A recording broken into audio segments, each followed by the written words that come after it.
Good morning. How are we? Good morning. Dun, dun, dun, dun, dun.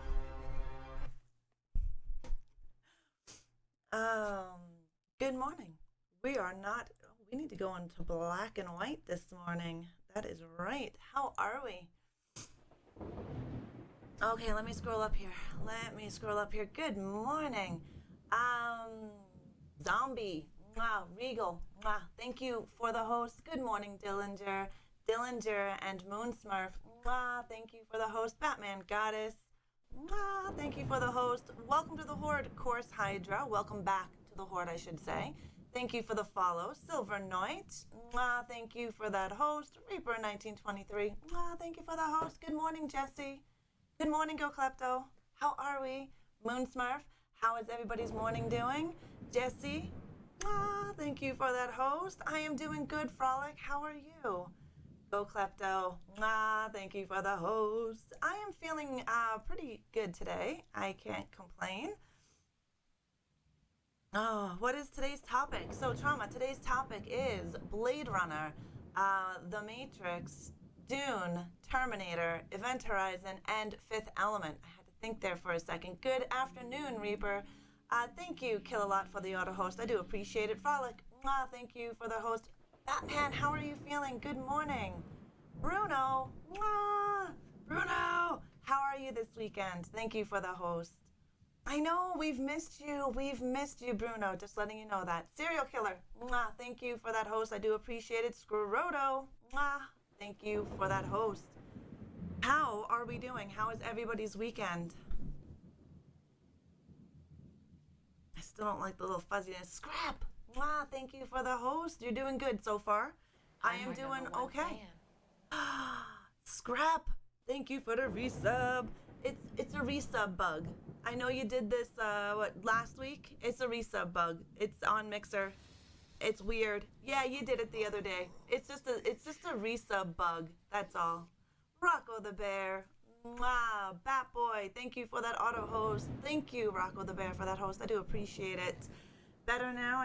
Yes, right. I didn't even click anything. You don't have to click anything. It's just a Mixer bug. They know about it. Oh, my resub. Oh, I still have my I forgot that I have my snap camera on. Usually I turn my snap camera off for this event. Oh, nice. What'd you have for breakfast? My new the that was really late and delayed, eh? Looks like Stream Element, Stream Elements, Streamlabs is having some issues. So weird. Shortwave and I are trying to figure out hosting on Xbox. Okay, so hosting has changed. Let me get you I just don't remember how it changed. Rise, good morning, thank you. You just got home. Nice. Hi, Drea, how are you? So I think this is still the same way. There should be 3 dots on Xbox. You click on the 3 dots and it should go hosting. They changed it with the update that Mixer recently had. Sure, Cat. Thank you for that host. I appreciate it. How are you doing, Drea? How is your day? How was your weekend? And we've missed you, Turn and Shortwave. I'm so happy to see you guys. So I had a little more water than indicated by Gamer Sups for my personal taste, but so far I'm liking Sups. It's really good. Some of them can be sweet, and if you're looking for something that doesn't have as much punch, strawberry. Thank you, Reaper. Sends Mixer hugs. Thank you, Drea. Thank you for that host. Metalhead, how are you doing? I hope you guys had a great weekend. I think my camera looks a little too bright, but I don't know what it looks like to you guys. We got our new webcam in, though. It's right here. I'm actually going to turn my webcam to color today. Here is the new webcam. It's still in the box. I wanted to set it up today during the same daylight that I used during the stream. It came here yesterday afternoon, but it was like 3 o'clock in the afternoon, 4 o'clock in the afternoon. I didn't want to set it up and tweak it because the lighting is a lot different at that time of the day. So I want to do it today after stream, of course, and hook it up because it's about the same, around the same time light that I stream. So I don't really want to be aggravated in trying to set that bitch up. You know, Brio Hyatt 4K. It's 4K. It's a 4K, not just a 1080. It's a 4K. I'm hoping so, Drea. Right now, I currently use a C922, and I have issues. As you can tell, there's some noise, and I have a lot of lighting. So there shouldn't be any noise, but I don't know if it's the C920 or what it is, if it's, I don't know. But I'm hoping that this clears it up and it brings it more of a clear image, because that's what I want. I want a really clear image. It looks good on my end and it looks good on YouTube side. Yes. Yes, we are on the YouTube side of things.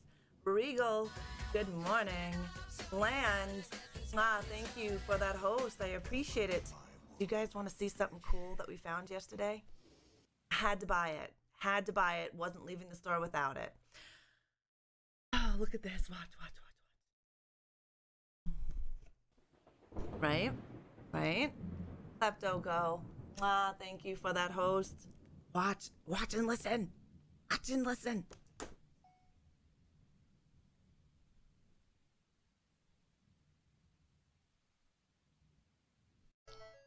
I haven't had this one.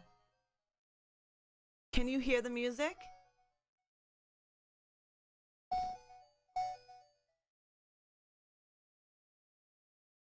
And the music, I don't know if you can hear it. But it has the Nintendo music. So Heavy seen it. I did not see this because I went to the other side of EB Games to go look at charger cords, right? Plug and plays. You can't even see the sub button turn. I don't know where the sub button is on the Xbox anymore, right? Bruno, I needed it. I wasn't leaving the store without it. If you're already following and using the new mixer, do not hit the follow button. Yeah, Moon Smurf accidentally lost her follow age. V9 Slicks, welcome to the how are you? Heavy baby, thank you for that host, hon. Apache Huntress, thank you for that host. I hope you're doing good, Apache. Babs, how does Mixer Mobile look? We are also on YouTube for that reason. So we have a nice clear VOD for later on. And V9 Slicks, welcome to the Horde. Thank you for the follow. I hope you are doing well. I feel cheated. Ours doesn't make noise. What? Did you hear the noise, though? Did you hear it? You open it up, and it plays the NES music. I don't know if any of you have actually played the Friday the 13th NES game. I own it for my NES, and it's the exact same music, so it's pretty friggin' awesome. I'm excited. Serial Killer, I'm doing great. How are you? I was gonna do the wheel, but missed who sent embers. It was Reaper 1923. Just lurking in bed with the flu, but wanted to stop by. Oh my God, I'm so sorry that you're sick. That sucks. I hope you feel better. Sub button is in the center now when you click the left thumbstick up. Oh, Reaper, you just got yourself 50,000 brains. We added more to the spin wheel, guys. We added more to the spin wheel. There's more to it now. There's going to be even more to it when I have a little bit more time. Yeah, the music to the game is pretty awesome, Surecat. Serial Killer, thank you for that host. So the sub button is now in the center where you click the left thumbstick up. Did you hear that turn? They changed it. Yeah, we have the same one, but I bought it. So you bought it on Amazon. This one, yeah, it makes noise. I don't know if you guys can hear the noise, but when you open up the box,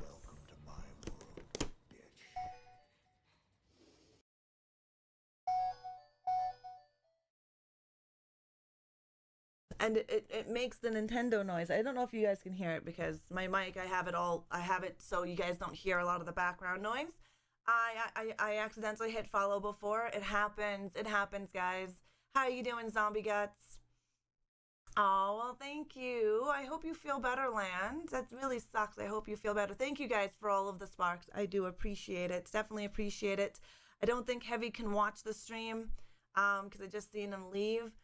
So he'll probably go onto the YouTube side of things. That brings up chat. Okay, so the left thumbstick brings up chat for you. Oh, you're here. It's weird. Okay, never mind. And it looks fine. You can see it when you click the thumbstick up. It says subscribe, chat, or use skills. Do you see that turn? Yes, Heavy is here. Heavy is here. He didn't go into work today, so that's kind of nice. We are going to get started with Coffee Chat of Horrors. We have a huge, yeah, we have a huge thing today. It's another big list of information. Trying to get those words out of my mouth.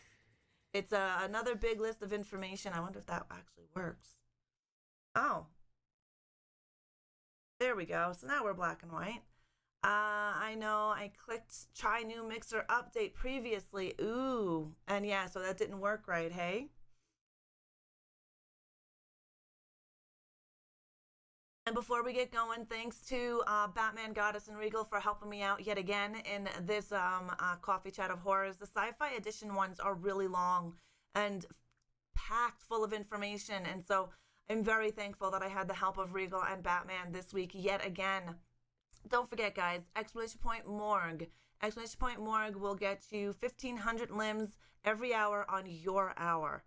We're also live over on YouTube. If you are having issues with Mixer Mobile, we are on YouTube. YouTube does give us a better VOD. Let's see what else. We have our creature feature of the week this week, and that is a serial killer. I will be posting out our creature feature of the week on all social media today. So if y'all want to say hello to a serial killer, he's our creature feature for this week. We just had Hulk Smash as our previous creature feature. And this week is serial killer. So we're going to get on with it. Oh, I did turn off certain buttons on the Mix Play, guys. They're off for a reason. But there is the Spark Dump buttons are still open if you guys need them. Definitely can't find the host button on Mixer. So it's not under the 3 dots, Sure Cat? Is it not under the 3 dots? No, thank you for being a part of the creature feature of the week. I'm very happy about that. We're going to start off with a trailer. We're going to start off with Blade Runner. For those of you that may not have seen Blade Runner, we're going to start off with, hopefully we have a trailer for the Blade Runner. I don't know if we do. Reaper, were you able to find a good one for Blade Runner? If not, I'm just going to give you a plot of what it's supposed to be around. We do, okay. Matrix, Terminator.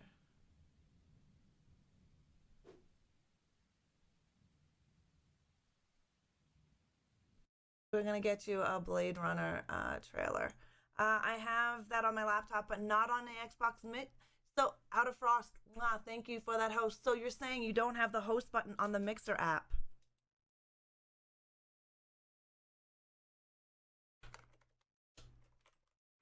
Just go grabbing that trailer right meow.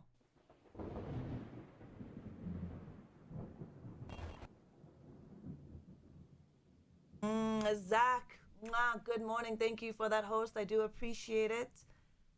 Definitely appreciate it.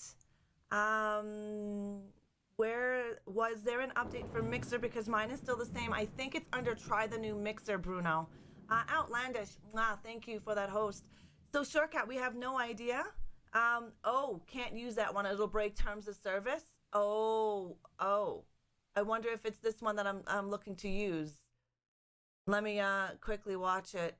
Is it the 3-minute one that you've seen as well? Does it have nipples? Well, unfortunately, guys, I cannot show you the trailer for Blade Runner because it is against the term. So there's nipples in it. So unfortunately, probably man nipples. But we are unable to show you that trailer at this time. But this trailer will be in the Discord. Yeah, we can't show any nipples. Nipples are highly offensive on Mixer. So we're gonna get to our web show.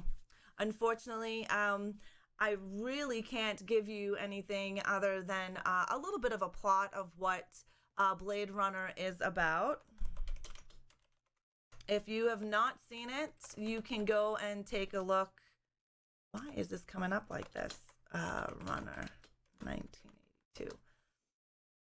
Ash, thank you for that auto host, Sweetness. Thank you for that auto host. I had one, then I had to delete it. Yeah, Nipples of Mass Destruction. That is going to be a t-shirt. I'm going to give you a quick rundown of exactly what this is so you guys can have an idea. If you've never seen Blade Runner, there is a remake of Blade Runner. Um, yes, there is actually a couple of movies that are like Blade Runner. There's also a movie called The Blade Runner, which is different than Blade Runner. And there's also a remake of Blade Runner. Now, Deckard, who is played by Harrison Ford, is forced by the police boss, who is Emmett Walsh, to continue his old job as a replicant hunter. His assignment is eliminate 4 escaped replicants from the colonies who have returned to Earth. Replicants are going to be non-human. Before starting the job, Deckard goes to Tyrell Corporation and he meets Rachel, who's played by Sean Young, a replicant girl that he falls in love with. So that is your rundown of the Blade Runner. I highly suggest seeing it. It's a really good movie. I've seen the original. I don't think I've seen the remake. Yeah, and you know what? Reaper finds so many great things, and there are trailers, but unfortunately, if it has a nipple in it, it doesn't matter if it's just animal nipples. It doesn't matter. Nipples are offensive here on Mixer, and they're against the terms of service. So, unfortunately, we cannot show you that. But this is our first image here. Blade Runner was released in 1982. Its budget was $28 million. The box office hit was $32.9 million. So that was pretty cool. Batty, how are you doing, Batty? Wild Moonflower, thank you for that host. You like the new Mixer app. Oh, do you? Not many people like it. This one was made in 1982, so we're going to be talking about Blade Runner 1982 with Harrison Ford. Thank you, babe. I know. How am I here? I'm Ariola. I know, right, Bruno? I don't know how you're here.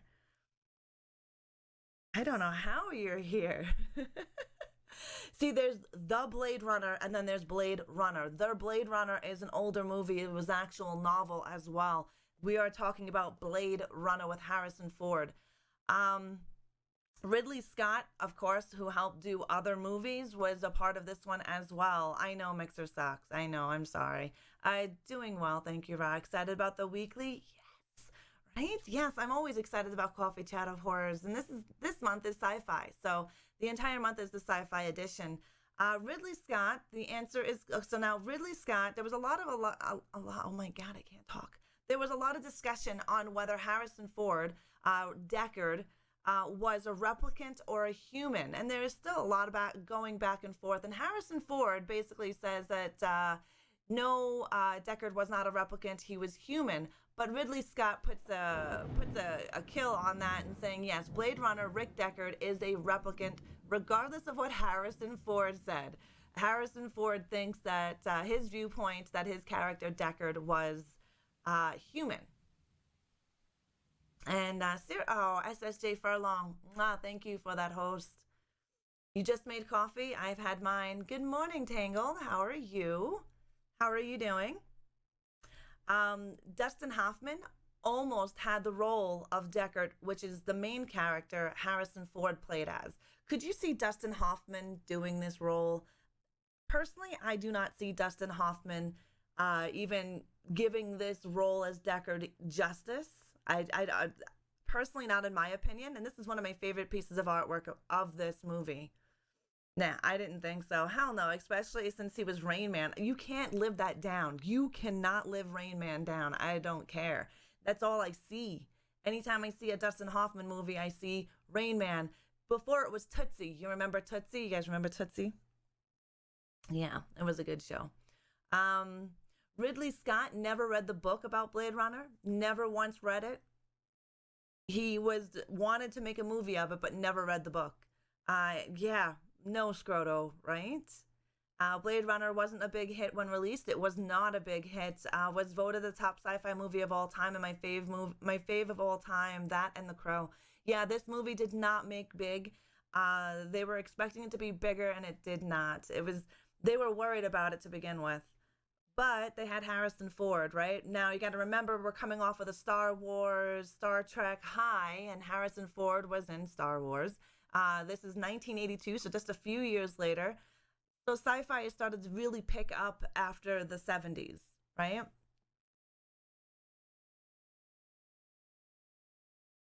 Yeah, I don't know. I need to go and check out the new look of Xbox. So Ridley Scott used some of Stanley Kubrick, the Shining footage for the original ending. So the original ending, if you watched it, you would see there is some Shining footage in there by Stanley Kubrick. They were allowed to use parts of the ending, parts of the Shining footage in the ending of Blade Runner. So if you actually rewatch this movie and you have seen The Shining and can remember what it was about, take a look at the movie and see where you can pinpoint where The Shining is. Ms. Blue, bow down, bitches. Bow down. Bow down, bitches. Ms. Blue is here. Good morning, Blue. I like it. It's just there's a few features missing. So there's a few features missing. Okay, from the new Xbox update. I'm okay, Rod. Good to see you. Dustin Hoffman isn't sci-fi at all. Marathon Man is my favorite Hoffman flick. I love him in Stranger Than Fiction too. Yeah, that wasn't a bad movie. They're not bad movies. I just can't see him playing Deckard, the main lead in this movie. The title comes from a completely different story. So Blade Runner's title comes from William S. Burroughs' Blade Runner, which is also a movie, a film treatment based on Alan E. Nourse's 1974 novel, The Blade Runner, alternatively published as The Blade Runner, which would be The Space Blade Space Runner. This one is called Blade Runner. So there are a couple of movies and a couple of books, but this one is based off of, the title comes from the William S. Burroughs Blade Runner, which was a older movie, and then the treatment of it was coming from Alan Nourse's 1974 novel, The Blade Runner. Not to get confused. I know there's a little bit of confusion there. Mm-hmm. Yeah, he's Rain Man, right? I am doing great, Blue. I am doing great. The new mixer layout sucks. It's built into the dashboard. Um, I'd have to go and Google that for you, Batty. But it's towards the ending of the Shining. I don't remember the exact parts. A turn. You found the host button. Thank you for that host turn. Cannibal, good morning. This movie, just like some other movies we know of, they say it was cursed. You know how Poltergeist had a hardcore curse on it? People believed. People believe that there was a curse on Blade Runner. Not as hardcore as the Poltergeist curse, but hi, As7. How are you? The Omen, Poltergeist and The Omen, they were both known to have curses on set. But Blade Runner has a curse of its own on the businesses whose logos appeared in the film. Atari, Pan Am, RCA, Cuisinart, and Bell Phones all suffered severe business problems in the years shortly after Blade Runner's release, as did Coca-Cola, whose 1984 New Coke experiment was less successful. Members of Blade Runner production team referred to this as the perfect placement Blade Runner curse. So a lot of the products that were placed inside this movie for you to see and hopefully buy kind of tanked. They kind of went down. So they say it was the curse of Blade Runner. Now, The Omen and Poltergeist had some really horrible, hardcore curses and people dying. Blade Runner, not so much. Basically, this was more of a businesses that were dying. So you logged onto laptop just to host your awesomeness. Well, thank you. I appreciate that. So you can't find the host button. You can't find the host button on Xbox. Anybody know where the host button is on the new layout for Xbox? As I know, Mixer got rid of the app and it's now integrated into the dashboard. And we're having a hard time trying to find it.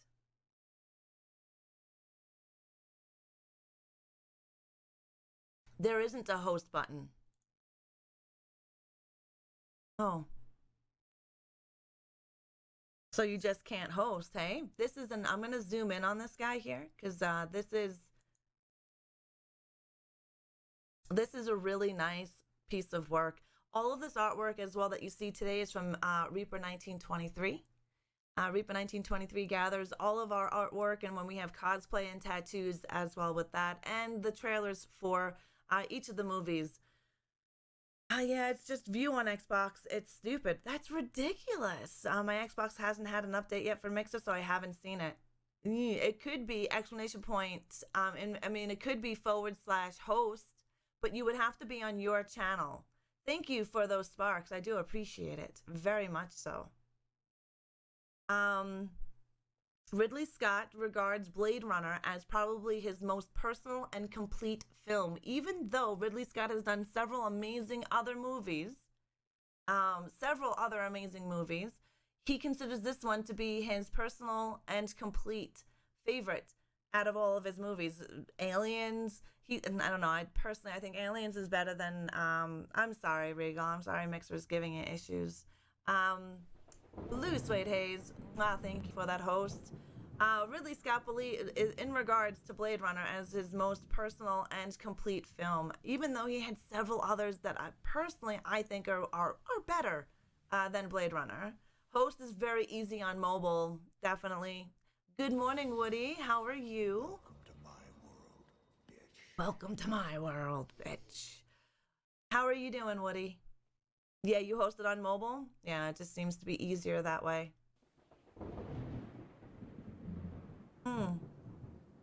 My alerts are getting cut off. Thank you, Woody Dave, for that host. I do appreciate it. Definitely appreciate it. This is nice artwork. I do like how it looks like it's painted. You can still run old Mixer app. You can pick version when you load Mixer app. Oh, so you can pick the version, guys, of Mixer that you want to load, according to Reaper 1923. Let's see. The final scene was shot hours before the producers were due to take creative control away from Ridley Scott. So there was some, kerfuffle going on, and the producers wanted to take reins of the movie Blade Runner. And the final scenes were shot hours right before the producers took over creative control. Now, I'm not sure what made this movie not a box office hit, because it was a definitely great made movie. It could have been the fact that the producers were trying to take over creative control and started doing things their way, but Ridley Scott was able to actually complete most of the movie, and the final shot, the final scene towards the end, that was Ridley Scott as well. Finished it hours before they came into control of the movie. There is no real reason why the movie did not do as great as previous movies. But that could have been one of the reasons why. Oh, so yeah, you did it? Okay, well, that's good. I'm good. That's good. I'm glad you were able to figure that out. So you guys can choose what version of Mixer you want. Around 1 hour and 11 minutes into the movie, when Deckard stops Rachel from leaving his apartment, he pushes her away from him. The expression of pain and shock on her face was actually real. Harrison Ford pushed her a little too hard, and she did get hurt, and she was surprised about that because she wasn't expecting to be pushed so hard. Oh, we just got started. No, I missed the beginning. I have an in-app and regular settings to give me notifications, and it still wouldn't. I'm sorry. We haven't been too far into it. We literally were probably maybe 10 minutes into the actual web show. Don't get to choose if you click watch broadcast from someone's profile. Oh, okay, Moon Smurf. How are you doing today, Kit? I don't want to upgrade. I'm afraid it'll confuse me. Yeah, I wouldn't want to upgrade either.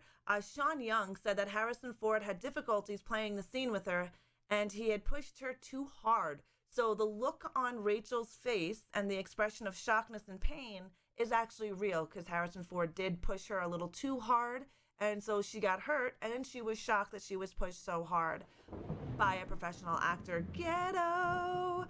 Good morning, Ghetto. Mwah, thank you for that host. Ghetto, I have a Discord DM to you. I don't know if you've seen it. I haven't used the Xbox app in a while. I just use mobile and the website. Yeah, I haven't used the Xbox app in a very long time. Yeah. Kit, mwah, thank you for that host. I do appreciate it. Thank you. I do like this image of Harrison Ford. It's nice. It looks like it's paint.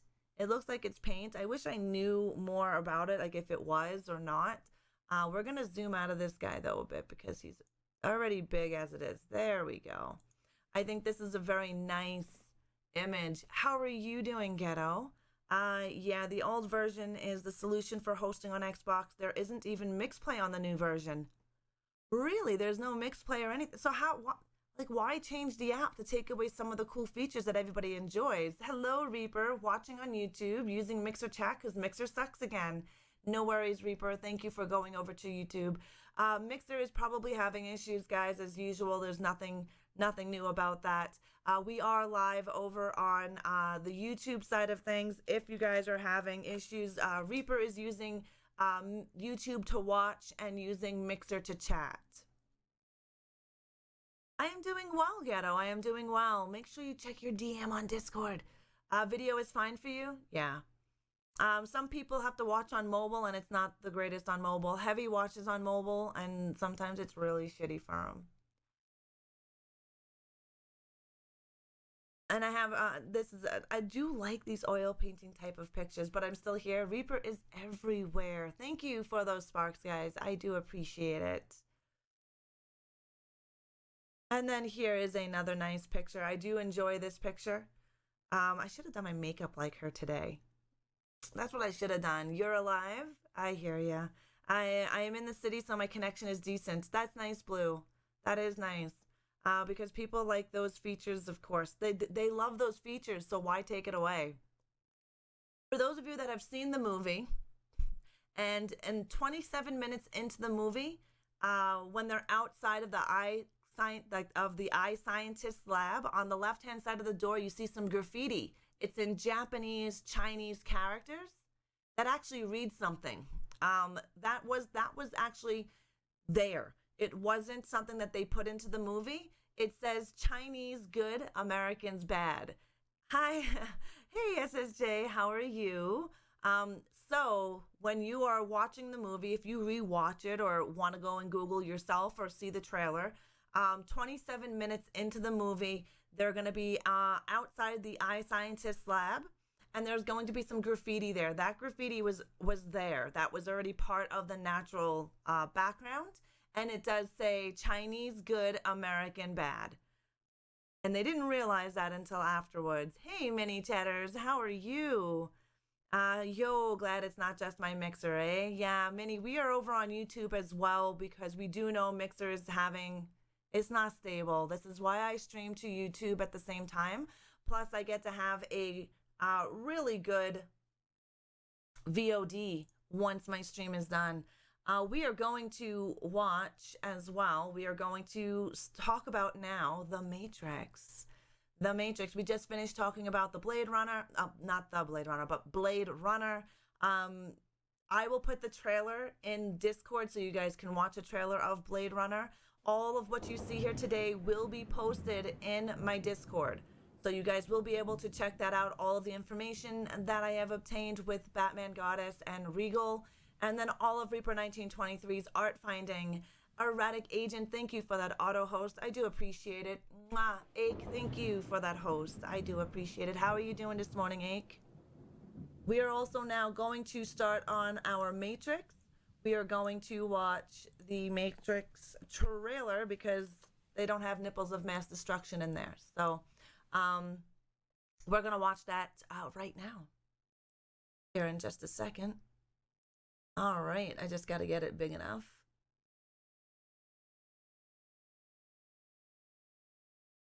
One moment, please. We're going to that.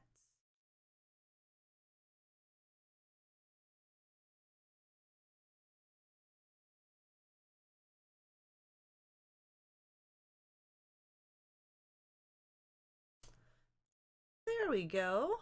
Tell me if you guys can hear this. Or does it need to be up louder? Ake, thank you for those sparks. I do appreciate it.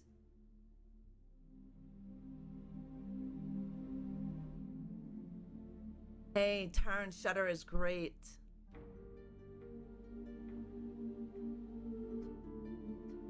Red or blue?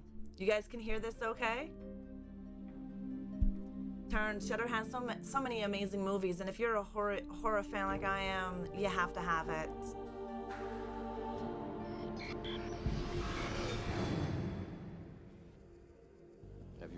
dream, Neo, that you were so I'm sure your was number real? one fan. What if you were unable to wake from that dream? Thank you, How Ghetto, would for you the know the difference between the resub. dream world? You've never seen The The real Matrix, Kit. It's on It's the Netflix. question that drives us. Thank you Neo. for those sparks. What is the Matrix? It is the world that has been pulled over your eyes to blind you from the truth. You are a slave born into a prison for your mind. The Matrix is a system, Neo. That system is our enemy. Try to realize the truth. What truth? There is no spoon. I agree, Tatsu. Good morning, Human Tatsu. beings are a disease, a cancer of this planet. You are a plague, and we are the cure. So you're here to save the world. I'm trying to free your mind. Me too, Neo, sure. But I can only show you the door. You're the one that has to walk through. Oh, Dave It Chappelle's seems a that you've funny been motherfucker. living two lives. I've seen an agent punch through a concrete wall. Men have emptied entire clips of them and hit nothing but air. Everyone who has fought an agent has died. But where they have failed, you will succeed. So what do you mean? Guns.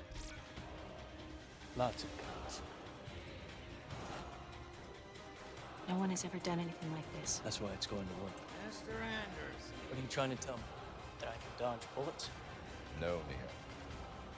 I'm trying to tell you that when you're ready, you won't have to.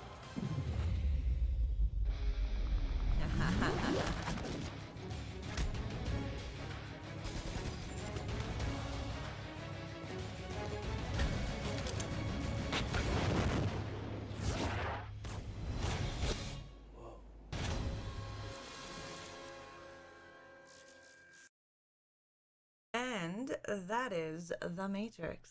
The Matrix is a good movie. I enjoyed the first one. I enjoyed them all, but I do prefer the first one over the rest. And I will fix her zombie. I will fix it to say me, so then it doesn't need a sub, right? I had a teacher in high school whose name was Mr. Anderson. He got fed up when everyone did that impression. That's funny. Now we are on to our Matrix artwork. I have the Ultimate Matrix collection on DVD, 10 discs and small bust of Neo. That's really cool. That's really cool. I'm going to sit here at this one. I have trailers for all of them. Great. We can watch the trailers if we have time. I'll watch the extra trailers towards the end of the stream. The spoofs and copycats go out of hand. Yes, they do. Lagby, thank you for that auto host. I'm not doing very good at stealing today. Ooh, that sucks. So The Matrix came out, was released in 1999. 63 million box office wide. 63 million for budget. And worldwide box office was 463, 517, 383 million. 63 million to create it. 463 million in box office worldwide. That is huge. Right, Tatsu, 20 years ago. Miss Mayhem, thank you for that host. The film takes place around the year of 2199 and apparently takes place in Sydney, Australia. Lacey the Jade, thank you for that host. Boo, the bitch is kind of here on the way home from work. No worries, Lacey, no worries. Thank you for that host, though. I won't go into why I've said I've seen it way too many times. Matrix is a good movie, though. It really is a good movie. The film was scheduled to take 90 days to film, but it ended up taking 118 days. Per behind-the-scenes interview with members of the crew. So when they did the interview, they were asking, it was told that it was 90 days. The crew was like, no, it was 118 days of filming. And that's how long it took to schedule. It is. It definitely is. They banned the low-air helicopter flight after the filming of the event in the city. Yeah, Sydney, Australia. Yeah, they did. Have you ever watched the Animatrix? No, I have not, SSJ. I have not. Pop-up ads. I can't figure out which app is doing it. Oh, no. Reaper is watching on YouTube and chatting on Mixer. If that helps anybody out there. I really enjoyed the costumes of these guys. I really enjoyed the costumes in The Matrix.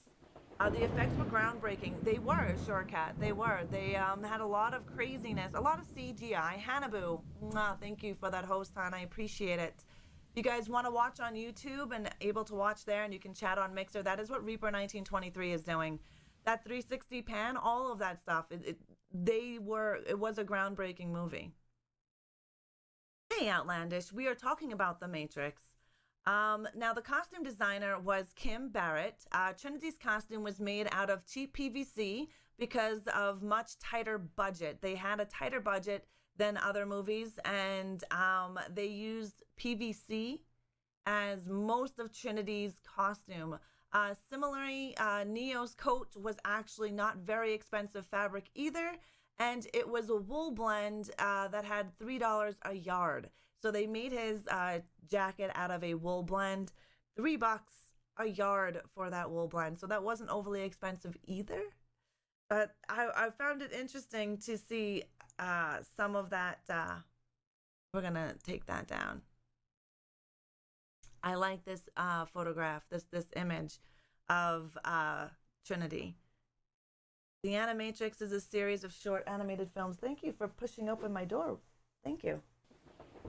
Kay, thank you for the host, Pip-Boy. Good morning. How are you? How are you guys? Remind me to turn down my friggin' system sounds. Remind me to turn down my system sounds. I'm so bad at forgetting them up. For Keanu Reeves, scenes set in the real world at the start of the film, his costumes were deliberately shabby and ill-fitting to suggest Thomas Anderson's feeling of not quite fitting into the world. So there's a reason why Keanu Reeves, Neo, looks the way he does in the beginning of the film. Neo has felt that he did not belong there, which the feeling of not belonging there was actually real. And so they wanted to make sure that they wanted to make that a visual of his, not quite fitting into that world. So they dressed him in shabby clothing. Pip-Boy, thank you for that host. That would be an interesting game, Shorecat. It definitely would. Don't forget, guys, exclamation point morgue, and that'll give you your 1,500 brains. Oh, I need to pan out of this here. There we go. They're coming out with another one in 2020. Yeah, I heard there was gonna be. Hi, Nina. How are you? I heard there was gonna be a remake of The Matrix. I'm not sure if it's a complete remake or a reboot or something like that, but I've heard about that. Who knows? Who knows? It's always rumored. I haven't seen anything on it for facts. Thank you for all of those sparks, guys. Thank you, Ghetto, Ake, K. Thank you so much for those sparks. I do appreciate it. Spore Rose, thank you for that host. How are you doing, sweetness? Will Smith turned the part down of Neo? Yes, we have that in here. Will Smith was approached to play Neo, but turned it down because he had an offer to play the lead role in Wild Wild West, which also came out in 1999. The costume designs in The Matrix were used as an inspiration for Dior's Fall 1999 collection that you can see on the catwalk. So I thought that was kind of interesting as well. They were actually using real fashion in The Matrix that was already on the catwalk. You're feeling fab? Meow, that's great. I'm glad you were. Hi, Shortwave. How are you, sweetness? How are you doing? It wasn't, it did not go off as they were expecting for the Wild Wild West. Neo's Matrix outfit incorporated a mix of cultures and religion, including Japanese samurai, 18th century Chinese warriors, and even cassocks worn by clergy leaders. So if you're looking at his outfit and wondering what's going on with that, they had several cultures and religions mashed in to his wear of what Neo wore throughout the movie. The game Enter the Matrix was good, was it? Keanu was meant to be Neo. Fate fact. Yes, he was meant to be Neo. He needed to be Neo. I don't think the movie would have done as well if it was anybody else. Keanu Reeves is an amazing actor, and he's also a great person. I like the bending spoon part, and when they're in the fight scene and Neo does when he bends like the spoon. So I liked it when the child was teaching Neo how to bend the spoon. Like he was sitting there holding the spoon and it was bending. And then Neo actually doing exactly what the spoon did later on in the fight scene. No, and there was no spoon, but the whole thing going on. You've never seen any of the Matrix movie. Well, yeah, in the movie, but when they actually did that whole thing, that is what I thought was really cool. And then he did exactly that. Welcome to my world, bitch. Hi, honey. I'm doing good, Pre-Dawn. How are you? How are you doing? You're missing out on a good series? Yes, you do need to. Oh, well, the first one is really good. The others are okay. It's definitely worth the watch, and I believe the Matrix is on YouTube. Do you guys know the reason why they wore sunglasses? Why all the main characters wear sunglasses, especially Morpheus? The reason why they wore sunglasses in the movie for all the main characters was because it was told that you would be able to see the truth about the Matrix in their eyes if you were to look at them. So if they were in the hologram, basically where they were walking through the city, if they took off their sunglasses, you were basically able to see the Matrix in their eyes. So the truth would have been told in their eyes. That is the reason why they had sunglasses on. But they really don't go into that in the movie. Do you know that they handed out scripts, like little informations on this movie in the movie theater? Same thing with another movie we're going to talk about. I seen all the movies and I became Neo. Yeah. Because their future was bright. You got that right, serial killer. Morpheus looks so cool sitting in that red chair. Well, yeah, look at those glasses. They didn't even have any arms on them. The opening action scene took 6 months of training and 4 days to shoot. So if you guys remember the movie off the top of your head, there is an opening action scene that took 6 months of training. 6 months of training and 4 days to shoot that entire scene. And most of the stunts that you see Keanu do, he did himself. Yes. There is a few of them that we're going to talk about where they have a fight scene. But most of the stunts that you see Keanu do, he does himself in this movie. Evil Cowboy, thank you for the follow. Welcome to the Horde. I noticed my alert didn't pop up. Interesting.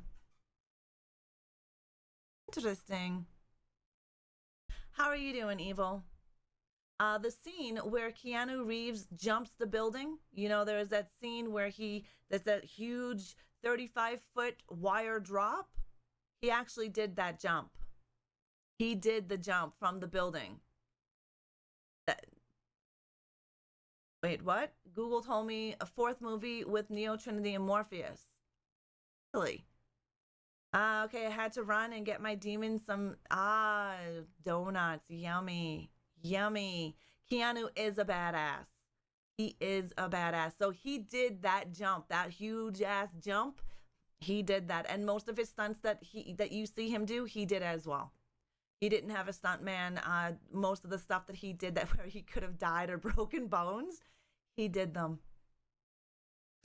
The studio insisted on a great deal of explanation dialogue as they described the screenplay and script as that nobody will understand it.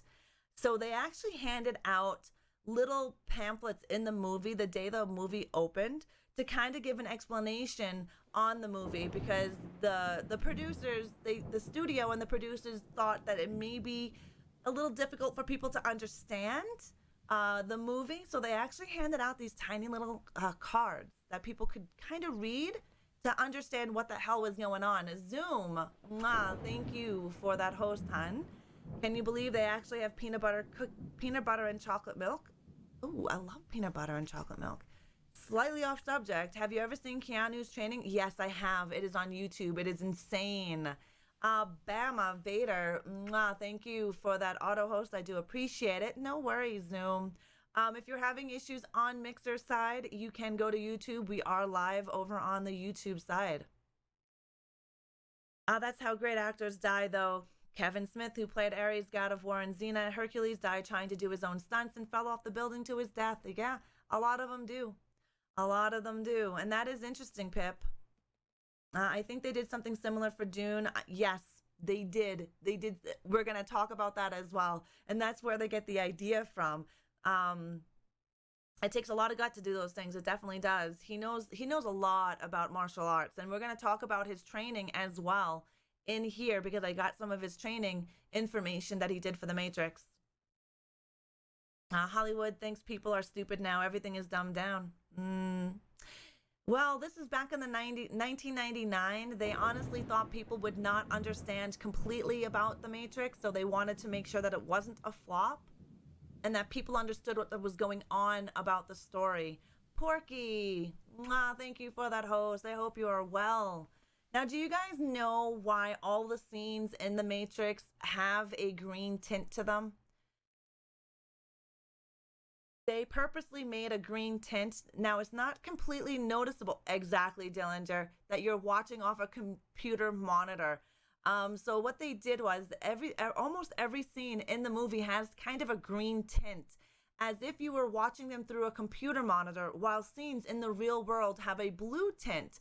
The blue was also used at a minimum in the Matrix scenes, since the directors thought the blue was more of a real world color, despite, ironically, blue being the least often occurring color in nature, which is very true because green is the most color in nature that you see. Blue is not. Blue is in the sky, and that's really about it. The fight scene between Morpheus and Neo, which is neither in the real world nor in the Matrix, is tinted yellow. They wanted your brain to see the differences between the green, blue, and yellow. They wanted the yellow to show you as their world. Yes, hon. That looks cute. Welcome, Lebowski, to the Horde. Thank you for the follow. And The Big Lebowski is a great movie. It's one of my favorite movies. But that's where they use the color changing. So in real world, it has a blue tint to it. And then in The Matrix, there was a green tint to most of it. And then in the fight scenes or the training sessions that you see on the Nebuchadnezzar, that there is also going to be a yellow. Your eyes and brains actually can tell the difference between them. You may not be able to see it right away, but your brain and your eyes do. I think Hollywood shouldn't try to explain so much. I love fan theories and having debates. Yep, fan theories and debates are always awesome. I love this image that I seen. Oh, of course you are. With the name Lebowski, of course you are. You have to be the dude. I love Big Lebowski. Same. It's not really difficult to figure out the movie. No, it isn't. But again, they did not want to lose money. They put so much money into the budget of this movie, $63 million to create this movie. They wanted to make sure they got that back and profit. Yep, the scene where Morpheus holds up the battery was supposed to be holding a CPU, but the producers didn't think people would understand that. Exactly, Soapbox.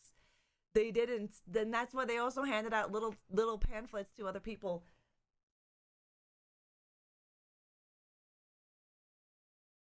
Neo, yeah. So now Keanu Reeves. Yeah, Trinity was such a strong character. Yeah, she was. She was a strong character. Sneaky Tiger. Thank you for that host.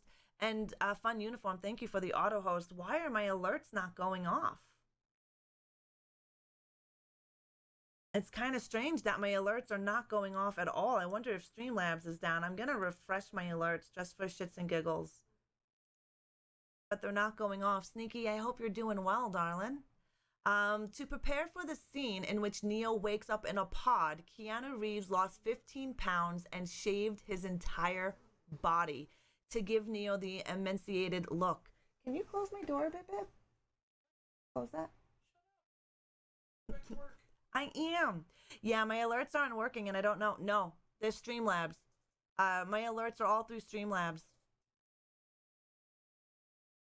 So yeah, he shaved his entire body and lost 15 pounds to do the scene just for the pod.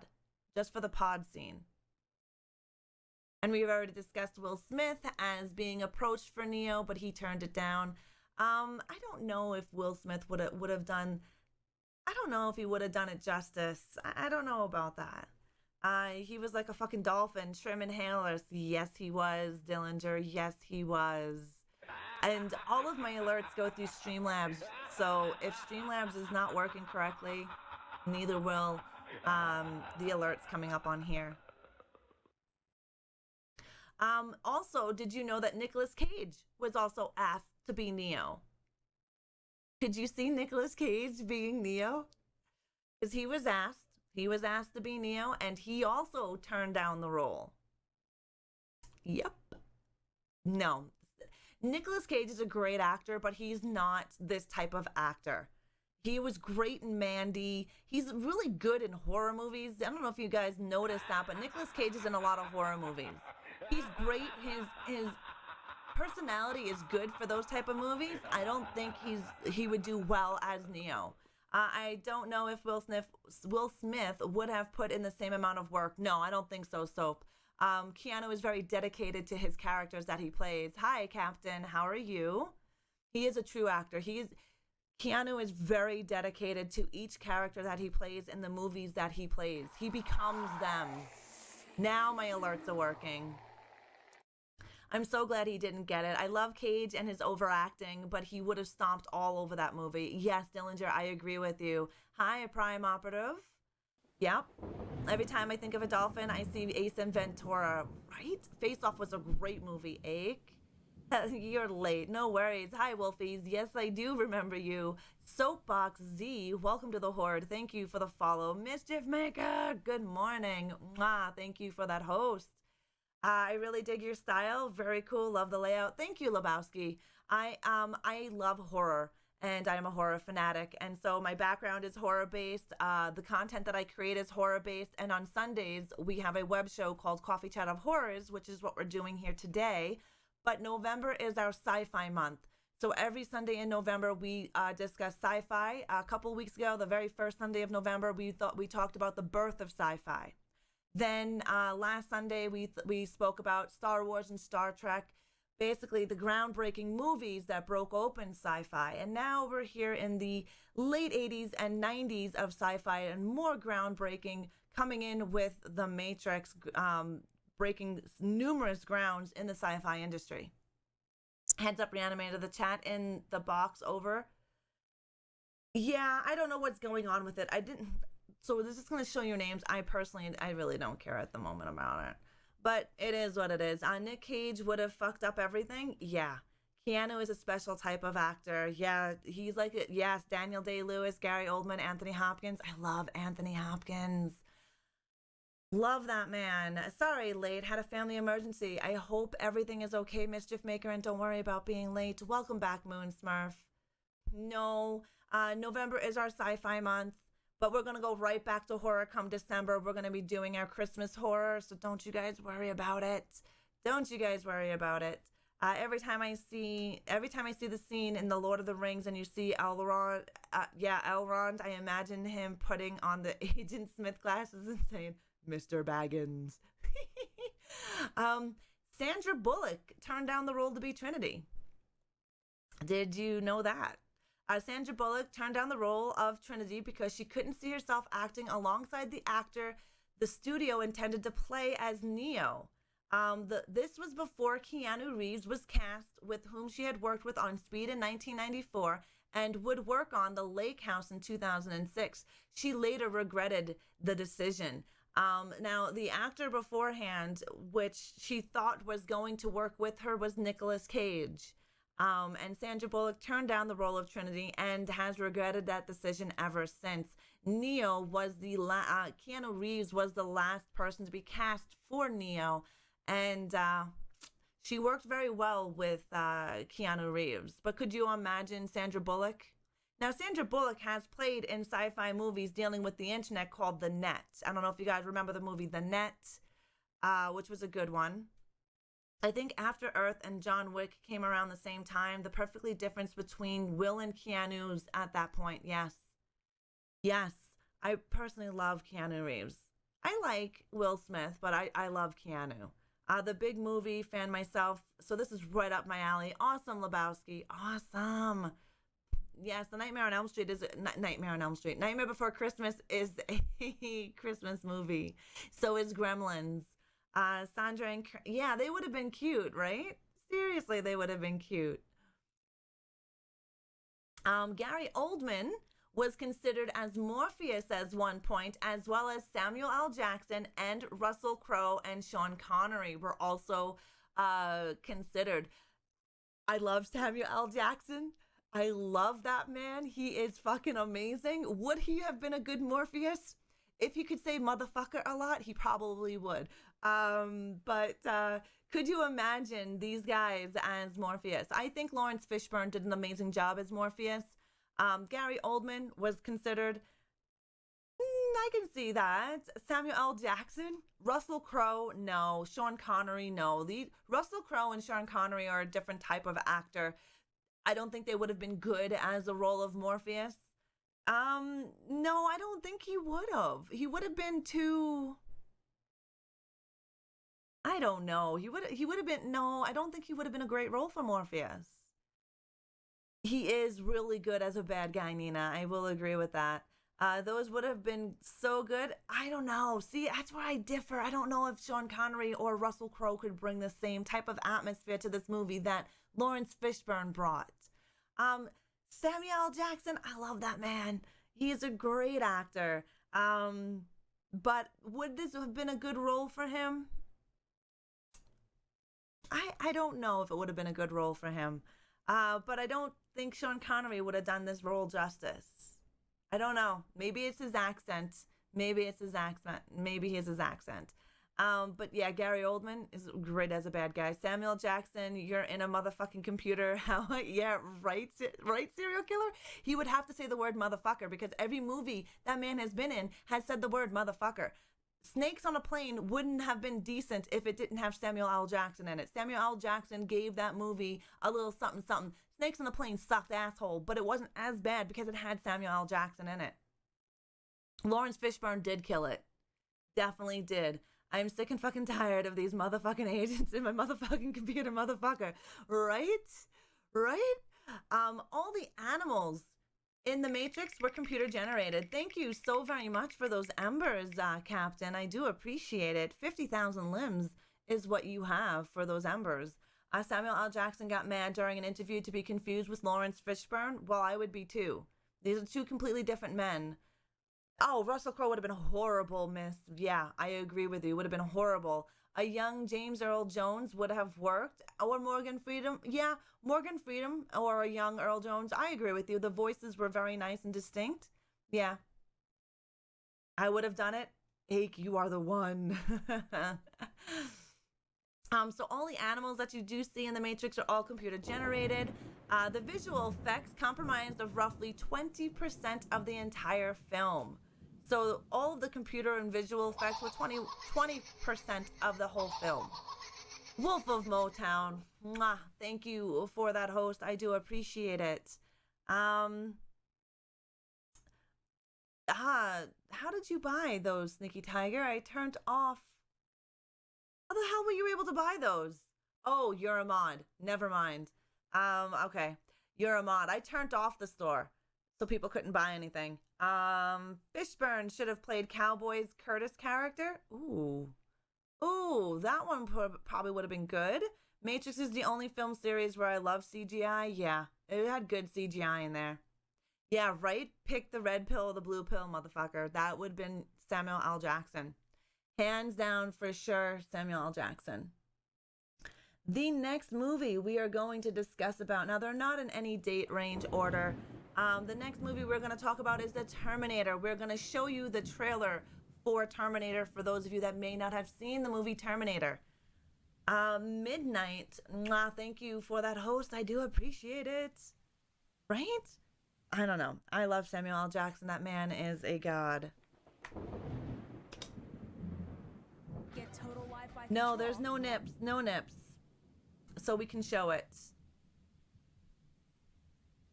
No worries. No worries. Nightmare, thank you for that auto host. I do appreciate the auto host. Why do we have a wheel again? That's so strange. Oh, we didn't do a wheel? We didn't do a wheel? I thought we did a wheel. Oh, there's more embers. Thank you. I want to give you some more embers to you, Reanimator. I want to thank you for what you do. Thank you, Captain. I do truly appreciate those embers. You got yourself.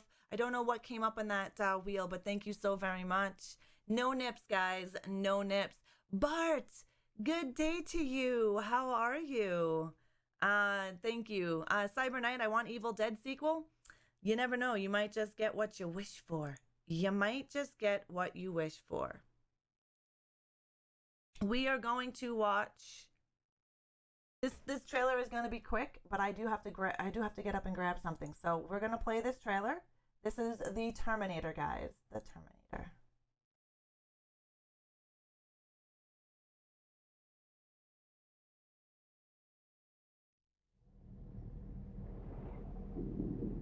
In the 21st century, a weapon will be invented like no other. This weapon will be powerful, versatile, and indestructible. It can't be reasoned with. It can't be bargained with. It will feel no pity, no remorse, no pain, no fear. It will have only one purpose: to return to the present and prevent the future. This weapon will be called the Terminator. You're dead, honey.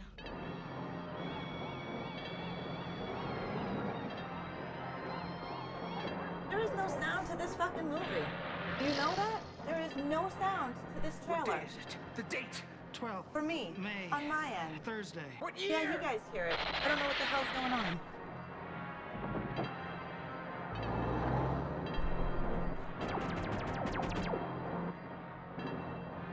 I'm here to help you. I'm Reese. Devil Dog, thank you for that host, sweetness. Assigned to protect you. You've been targeted for termination.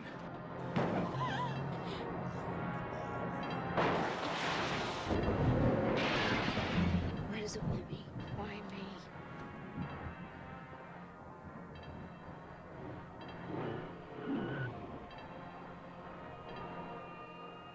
Arnold Schwarzenegger is the Terminator. Your future is in its hands.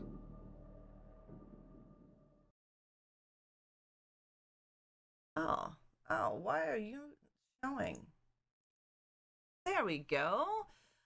Devil Dog, mwah, thank you for that host. I appreciate it. Life is great. Mwah, thank you for that host. I don't know. It was fine before. I'm not worried about it. Not a big deal. God, that trailer looks so bad. You know, 1984. 1984. Can we put Samuel Jackson in this? I'll be back, motherfucker. Exactly. Captain. Hi, Captain Law. Thank you for that host. Hi, Big Wild Blue. Arnold is a classic. I know. Kitty. Thank you for that host, sweetness. Thank you. I do appreciate it. I'm a motherfucking robot, motherfucker. Right? I need to watch some Pulp Fiction now. It's one of my favorite movies. So The Terminator, released in 1984. Budget was $6.4 million US. Box office, $78.3 million. Budget, $6.4 million, guys. Box office hit in $78.3 million. That's a profit. I don't get why Terminator and a slew of other R-rated movies had toys and games aimed at children way back then. It was the 80s, honey. People didn't get offended easily back then either. It was the 80s. I think the 80s were great. They waited too long to make one with Linda Hamilton again. Yeah, I thought so too. Don't hate me, but I've never seen it. You've never seen it, Nightmare. It's a good movie, guys. The plot. Disguised as a human, a cyborg assassin known as a Terminator, who was played by Arnold Schwarzenegger, travels from 2029 to 1984 to kill Sarah Connor, Linda Hamilton.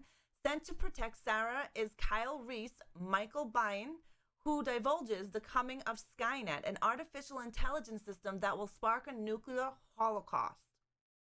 Okay, that deleted. Okay. Sarah is targeted because Skynet knows that her unborn son will lead the fight against them. What? Bruno! With the virtually unstoppable Terminator in a hot pursuit, she and Kyle attempt to escape. Mischief Maker, thank you so much for gifting a sub to Bruno I69 or I69 as it says. Thank you for that sub hype. If you guys, yes, we don't want to do the other exclamation point sub hype because it's not working. But thank you, Mischief Maker, for that. I do appreciate it. I definitely appreciate it. Man, I was really young when Dad took me to see that. Most of us were, right? It was 1984. You guys can do the sub hype now. It should be fixed. And thank you, I am Captain Law, for those gotta drink tea when you're watching ReAnimateHer. Thank you. You got yourself 50,000 limbs. Get to the motherfucking chopper. Right? Because that's exactly what it would be like if Samuel L. Jackson did it. Life was too low res to get offended back then. Yeah. Old school movie. It definitely does kick some ass. We've got some really good artwork. Again, this artwork was curated by Reaper1923. He searches all over the interwebs to find me the best artwork, tattoos, and cosplay for you guys. And big thank you to Batman Goddess and Regal for helping me obtain some research. The three of us worked together on this to obtain all this research for you here today. Chronic, thank you so much for that, host. I hope you're doing well. I wasn't alive yet when this movie came out. Oh my goodness. I wasn't alive yet. The Terminator topped the United States box office for 2 weeks and helped launch Cameron's film career and solidified Schwarzenegger as a leading man. Its success led to a franchise consisting of several sequels, television series, comic books, novels, and video games. That is pretty friggin' amazing. The studio suggested, yes, I'm getting to that. Yes, SSJ, they did. O.J. Simpson was actually contacted to play that role of Terminator. I was just born. Confirmed. I am Terminator. Simpsons was already a Terminator. That is very true. Oh my goodness, you guys. You guys weren't even born yet. Yeah, SSJ, you are nail on head. You are correct about that. I found that in my research as well as O.J. Simpson. Yep. The TV series is called Terminator, the Sarah Connor Chronicles, which premiered January 13th, 2008 and ended April 10th, 2009. The show lasted only for 2 seasons and only had 31 episodes. You could probably find the TV series on the internet or most likely on YouTube or maybe on a Netflix. It worked out. OJ became a Terminator later on in life. Exactly. That he did. Speaking of games, Arnold is in MK11 as the Terminator. Yeah, we heard that was gonna come. 84, you were still trying to learn to walk. Oh, God. Make me feel old.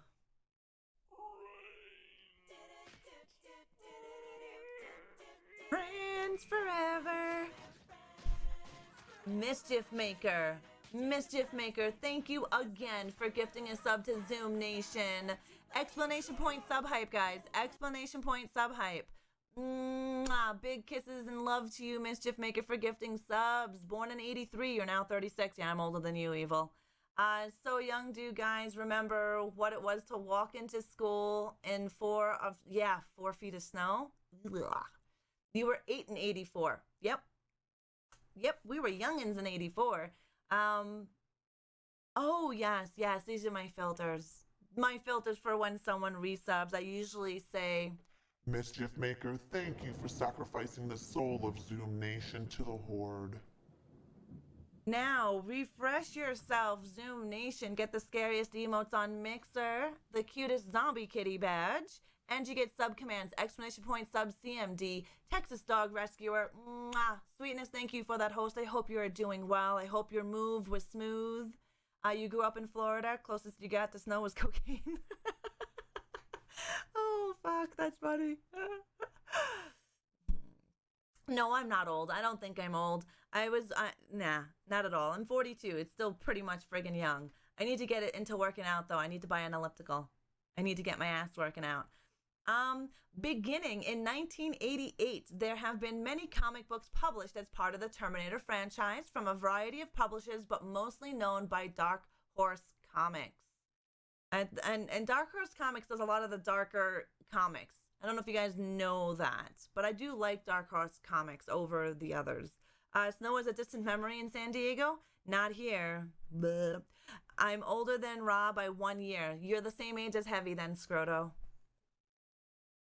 In 2008, the Terminator was selected by the Library of Congress for preservation in the National Film Registry as a culturally, historically, or aesthetically significant. Can you imagine? The Terminator was selected by the Library of Congress for its preservation in National Film Registry. You were born in 84. Oh. Only as old as the woman you feel, right? Just buy some JJs, then you won't need an elliptical. I want an elliptical so I can do it in the morning. I really want to it's too cold to go out for walks and stuff, so I want to be able to keep that up. I need one. Oh, thank you, Lebowski. Thank you.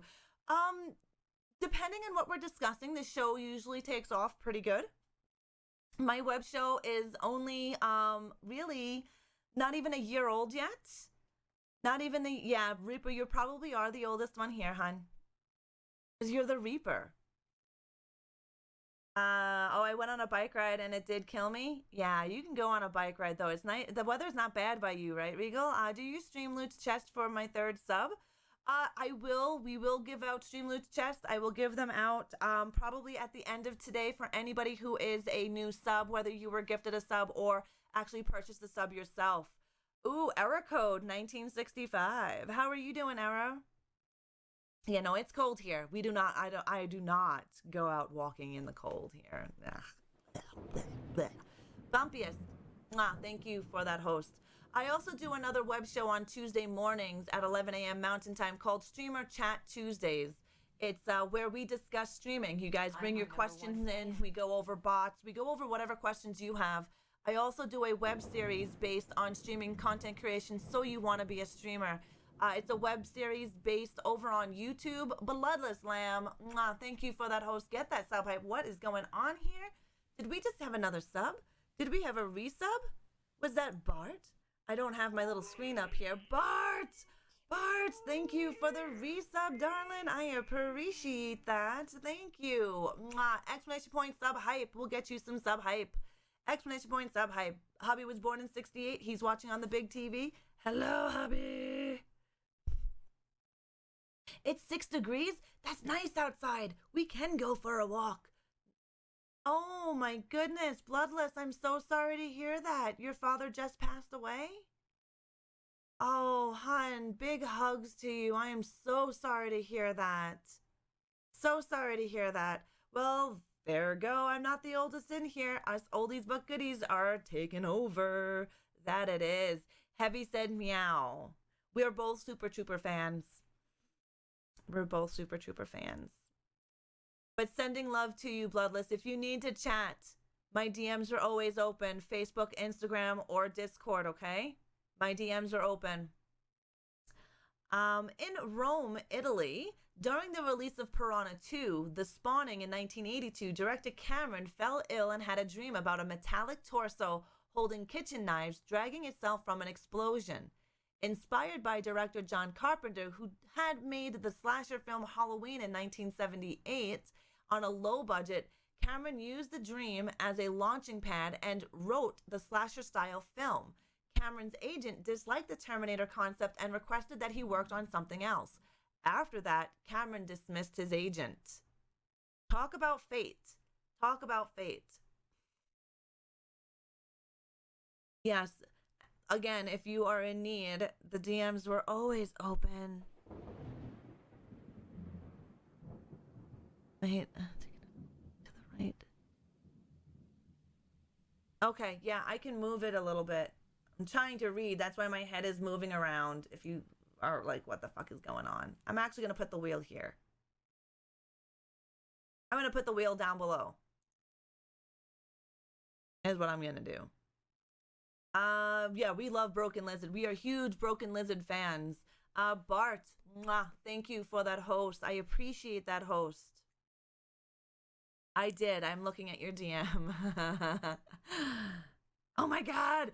I need to get going. I gotta stop getting off track. Cameron's influences included 1950s science fiction films, the 1960s fantasy television series The Outer Limits, and the contemporary films such as The Driver in 1978 and Mad Max in 1981. So Cameron's influences were also some of the older sci-fi TV shows that we spoke about last Sunday and the previous Sundays before that, the birth of sci-fi and those movies, and now the TV series back in the 60s, The Outer Limits, The Twilight Zone, all of that fun stuff. You can see where these were influenced by today's directors, writers, and producers. It was hard to see. Yeah, I just moved it again. I just moved it. But I think that's really kind of cool to see where some of these writers get their influences from. The Terminator is the only character to be listed in the American Films Institute 100 Heroes and Villains as both a villain for this film and a hero for the Terminator 2 Judgment Day in 1991. So the Terminator shows up twice in the 100 Heroes and Villains in the American Film Institute.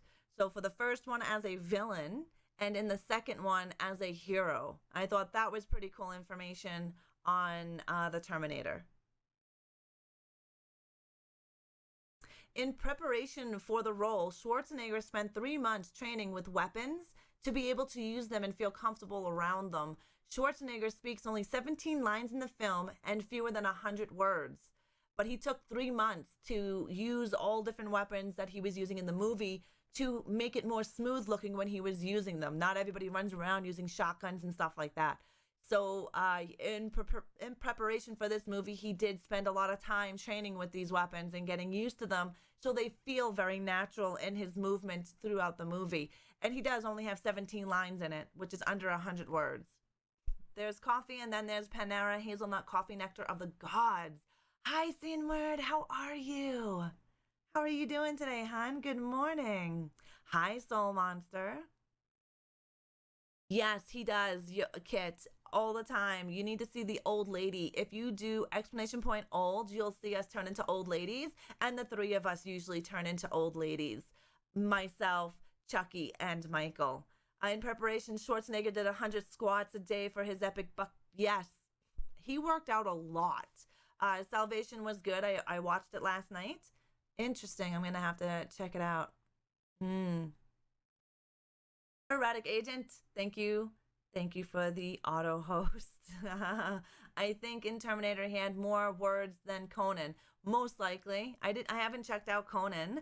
Bart, thank you for those ambers. I do appreciate them. You can do the wheel again. Make sure you guys are doing exclamation point morgue. Exclamation point morgue will get you a 1,500 limbs. And Bart, I assume you have Streamloots? If so, you get yourself a free horror chest. Arnold talks less than Conan Barbarian. Yeah, most likely. Most likely. Shots through the Terminator's vision shows a dump of the ROM assembler code for the Apple II operating system. So when you're watching this movie and you see the Terminator's vision, that's an actual operating system of the Apple II. Mama Ducky, mwah, thank you for that host. Hypebot is drunk right now. Hypebot is drunk. It's double posting. It is freaking cold out, Sinward. It is. I agree. And I hope I'm saying your name correctly. I always wonder if I say your name correctly. Perfect. You get yourself a horror chest. We do have collection chests in Streamloots, guys. We have a horror collection, a Friday the 13th collection, and our normal collection. We will have more collections in the future. So if you are purchasing your chests, you can actually pick which ones you want. And if you win a chest, you can also pick which collection you want as well. Apple iOS Skynet, we're doomed. Exactly, Prime. I'm saying it correctly? I hope so. Oh no, it didn't get Chucky. Normally it gets Chucky. But I think it's because we're black and white today. For the role of Reese, Various other suggestions were made for the role, including rock musician Sting. Cameron chose Michael Biehn for the role. Biehn was originally skeptical about the part, feeling that the film was silly. To get into Kyle Reese's character, Biehn studied the Polish resistance movement in World War II. I thought that was kind of interesting, seeing how they wanted the musician from Sting to play the role of Michael Biehn, and to play the role of Kyle Reese. But they chose Michael Biehn, and Michael Biehn studied the Polish resistance movement from World War II to kind of get into that character's frame of mind. I thought that was kind of strange. The Golden Girls, exactly. Usually the three of us turn into the Golden Girls, usually. But we're in black and white, so it didn't pick up Chucky's face. We're also going to have a Streamloots collection of filters. For the role of Sarah Connor, Cameron chose Linda Hamilton, who had just finished filming Children of the Corn in 1984. A great movie if you haven't seen it. Mischief Maker is going into a Russian roulette, guys. You may want to get in on that shit. Heavy Metal Jesus, welcome to the Horde. Thank you for the follow. I do appreciate it. Thank you, my mystery mod in the background. Who's Sophia? She was my favorite. I love Sophia. Wasn't the cool Sharon Stone and Arnold horror? Wait, wasn't the cool Sharon Stone in Arnold horror movie?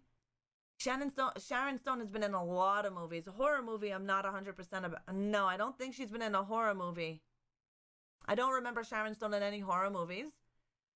Well, one of my lurkers.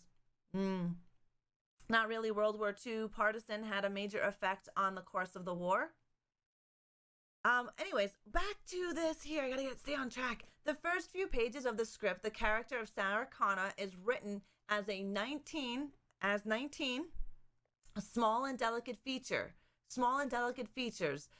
Pretty and flawed, accessible, but in an accessible way. She doesn't stop the party when she walks in, but you'd like to get to know her. Her vulnerable quality masks a strength even she doesn't know exists. So that is how she was written. Mr. Metro Birdman, good morning. Good morning. Next week's Sci-Fi will be 2000 to 2019. I have enough ideas, thank God. Awesome, Reaper. Thank you so very much for that. You noticed, if you take a look, Regal and I have been writing in our notepads. We definitely need to sit down sometime this week whenever you have time and discuss, I guess, December and 2020 if you want. Total Recall.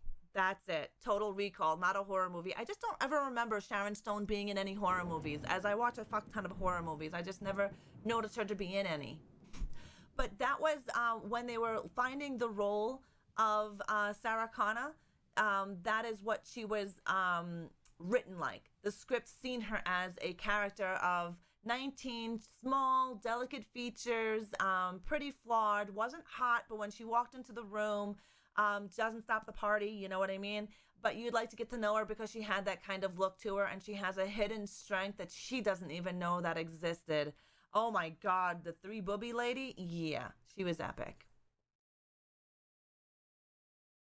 One afternoon during a break in filming, Arnold Schwarzenegger went into a restaurant in downtown LA to get some lunch, and he realized all too late that he was still in the Terminator makeup with a missing eye, exposed jawbone, and burned flesh.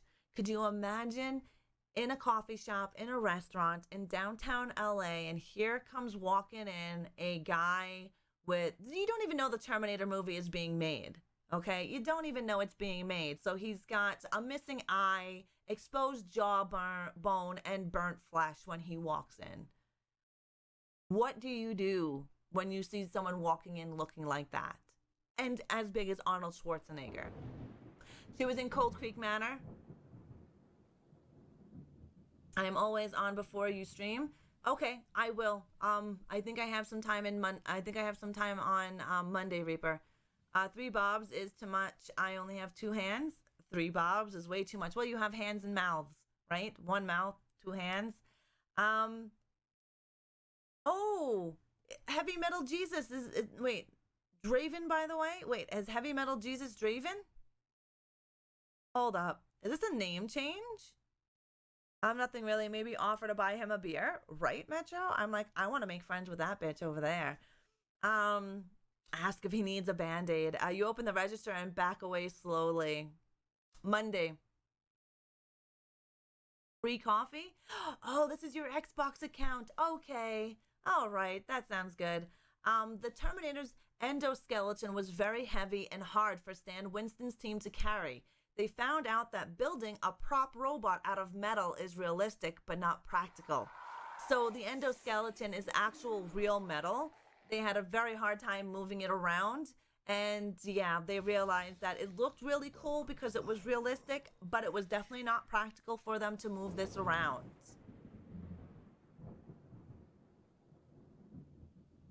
And you know that famous line, "I'll be back"? That wasn't technically in the movie.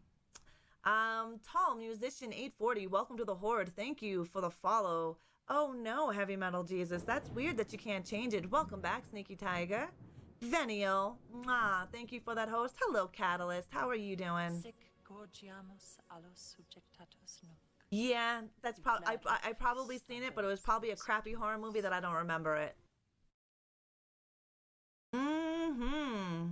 Get that lurk, Andrea. Get it on. Stuffy nose, going to rest a bit. Oh, that sucks. I hope you feel better, Drea. So, the Arnold Schwarzenegger's famous line, "I'll be back," was originally scripted as "I'll come back." Arnold decided it would be best if he did "I'll be back." We all know he's the king of one-liners.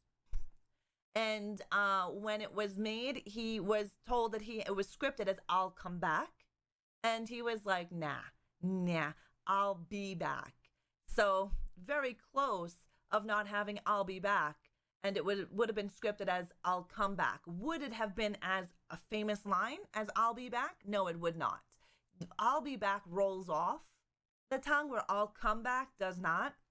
And I doubt "I'll come back" would have been as famous line as "I'll be back."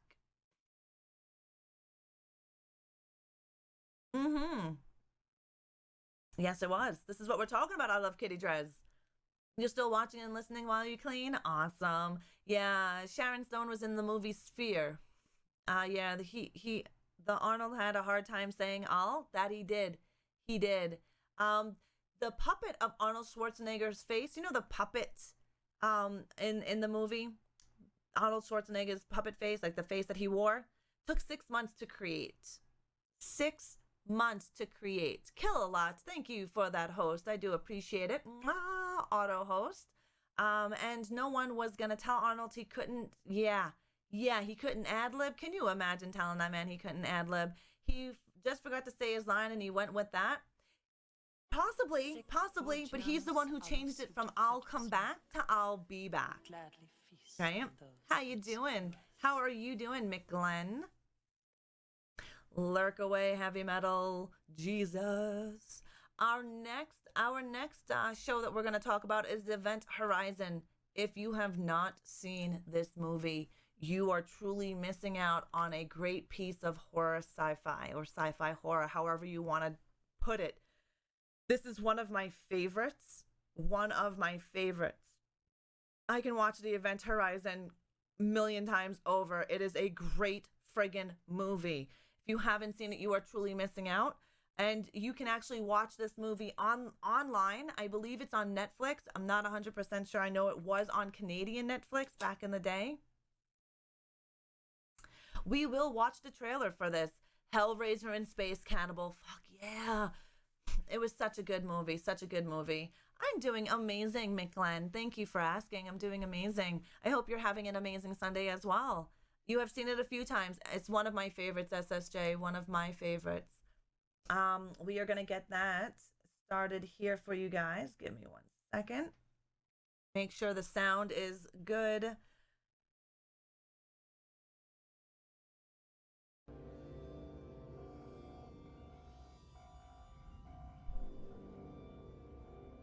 0300 this morning, TDRS picked up an automated navigation beacon broadcasting at 2-minute intervals in Neptune orbit. Why do we have an echo? This is incredible. Crimson Garnet, thank you for that host. Come back. Event Horizon Horizon. Yes, there is It's a combination of a whispers secret in the government mod project channel. To create a spacecraft capable of faster than light flight. The ship doesn't really go faster than light. What it does is it creates a dimensional gateway that allows it to jump The Joe Show, thank you for that auto host. another light years away. Where's she been for the last 7 years, Doctor? That's what we're here to find out. After 7 years in deep space, There were 18 people on board this ship when it disappeared. I want them all accounted for. Opening outer door. it came back abandoned. Any crew? Love Lawrence Negative. Fishburne. He's such a great actor. This place is a tomb. Yes, But he it was, didn't Regal. come back alone. Captain Miller! I've got some problems here! This ship has been beyond the boundaries of our universe. Who knows where it's been? Mar the Mad! Good morning, sweetness. How are you? Reacting to us, and the reactions are getting stronger. What are you telling me? That this ship is alive? I have such wonderful things to show. Sic gorgiamus alus subjectatus nunc. We gladly feast on those who I'm your #1 fan. Mar, thank you for the 21 months. Holy shitballs, 21 months. Thank you so very much. Get that sub hype, guys. Exclamation point sub hype. God help us. Almost 2 friggin' years. I gotta do something for ya.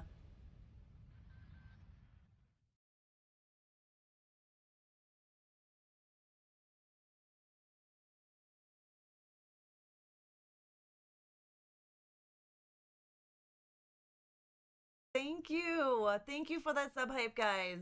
Thank you for that sub hype. Mar, I love your face. Thank you for your 21 months. Thank you so very much. I was telling everybody about the sub coffin that I created for you.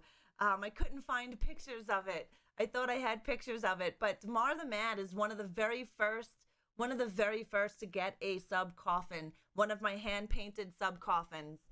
I like to give them out at a year, and yeah, she was one of the very first to get this. Oh, Kit, you must see it. It is a great friggin' movie. It is a great friggin' movie. It's again, it's one of my favorites. It's still on your shelf. I love it. So yeah, she was one of the very first. I created her. After a year, Spore, I send out. I'm actually in the middle of making 4 sub coffins right now. I create these. I put them together. I airbrush them, and she got a sugar skull in the form of Jason Voorhees' mask. Oh, definitely, Mar, please.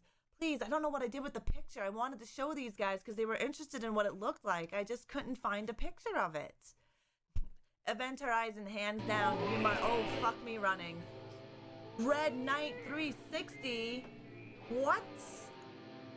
What? Sub friggin' hype up in this bitch.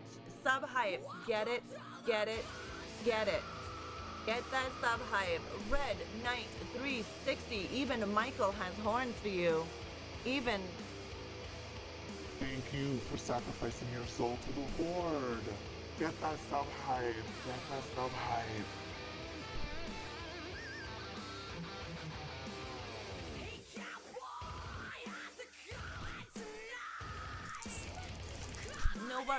No worries, Devil. Love your face.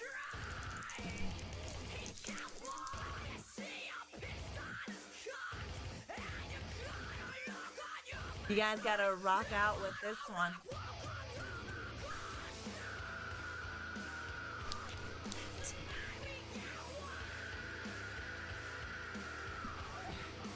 Welcome to the Gun Show, where the dead come alive.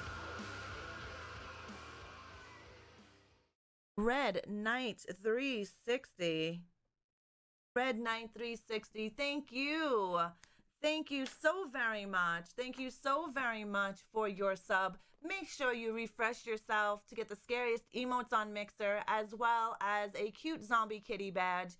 You also get sub commands, exclamation point, sub CMD, and your name forever immortalized on my sub coffin.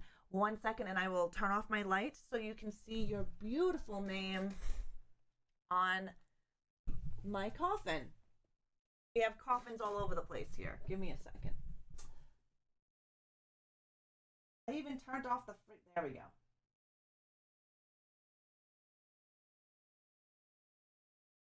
Soul sacrificing. Soul sacrificing.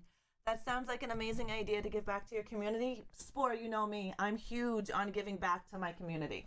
My community is my family, my friends. I just love your faces. And I do stickers at 3 months. I do at a year. I create a custom one of a kind sub coffin at a year. No one will ever receive the same coffin. I made and created Mar the Mad. She likes horror and she likes Jason Voorhees, so I created a sugar skull in the form of Jason Voorhees mask, and I put little goodies inside of it. No, Red Knight 360, thank you for your sub. I really do appreciate it. The next sub coffin needs to be red. We can definitely do that. I gotta go and spray paint it and create it. I can't gift sub button anymore when watching on Xbox. Is it the sub button is gone? Gifting subs is gone on Xbox? Hi, Void Lions. Thank you, Mar. Thank you. I'm going to go and go grab that. Did you guys want to see the sub coffin that I created? I'm getting off subject yet again. But we know how I roll. Do you guys want to see the sub coffin that I created? Don't laugh. I'm not an artist, okay? This was Mar the Mad's sub coffin that you guys wanted to see the other day and I couldn't find it. Tor gifted a sub you can't gift. Oh, this is the sub coffin that I created. I'm not an artist. I'm definitely not an artist, but this was made out of love. You followed, Lions. A sub is a paid thing, hun. You followed. Thank you. There will be no other one like that. Mars is, all of them will be original. So that's something to look forward to. If you are a sub and plan to be a sub for quite some time, this is at a year. It was full of goodies. Oh, and Mar, it was full of one of these. I'm actually, for your 2 years, I'm going to send you a couple of these. I'm going to send you a couple of these for your 2 years of sub. Because in a couple of months, it's 2 years. Yeah, I'm going to send you a couple of packages of those, sweetness. A couple of packages of those just to say friggin' thank you for your support. Seriously, thank you. On a different account on my bro's phone, you mean follow? A sub is a paid thing, Lions. A sub is a paid thing. When you sub to my channel here on Mixer, it's $4.99 a month. You actually have to pay. If you're talking about YouTube, YouTube is a different monster. Subscribe is a follow. Me too. Me too. You want mine done by Chico? Ooh, we can definitely get that done. Get some paw prints on there, Mr. Chico paw prints. Yeah, no, because they're Canadian candy, Mar. Canadian candy. I only draw stick figures, even they look terrible. I'm horrible at drawing, guys. That took me a long time. These sub coffins take me a while to get out. Because not only do I paint them, I have to put them together, paint them, put them together, do the artwork on them, then open up the inside and do the inside stuff. I have, like I said, purple and red velvet, crushed felt that I put inside with goodies. So it does take me a little bit to create them, but you will get them eventually. Thank you, Mama Ducky. Little one feels better. Hubby is reading Dr. Seuss books. Thank you for those embers. I appreciate it. We are now discussing, yeah, hold up.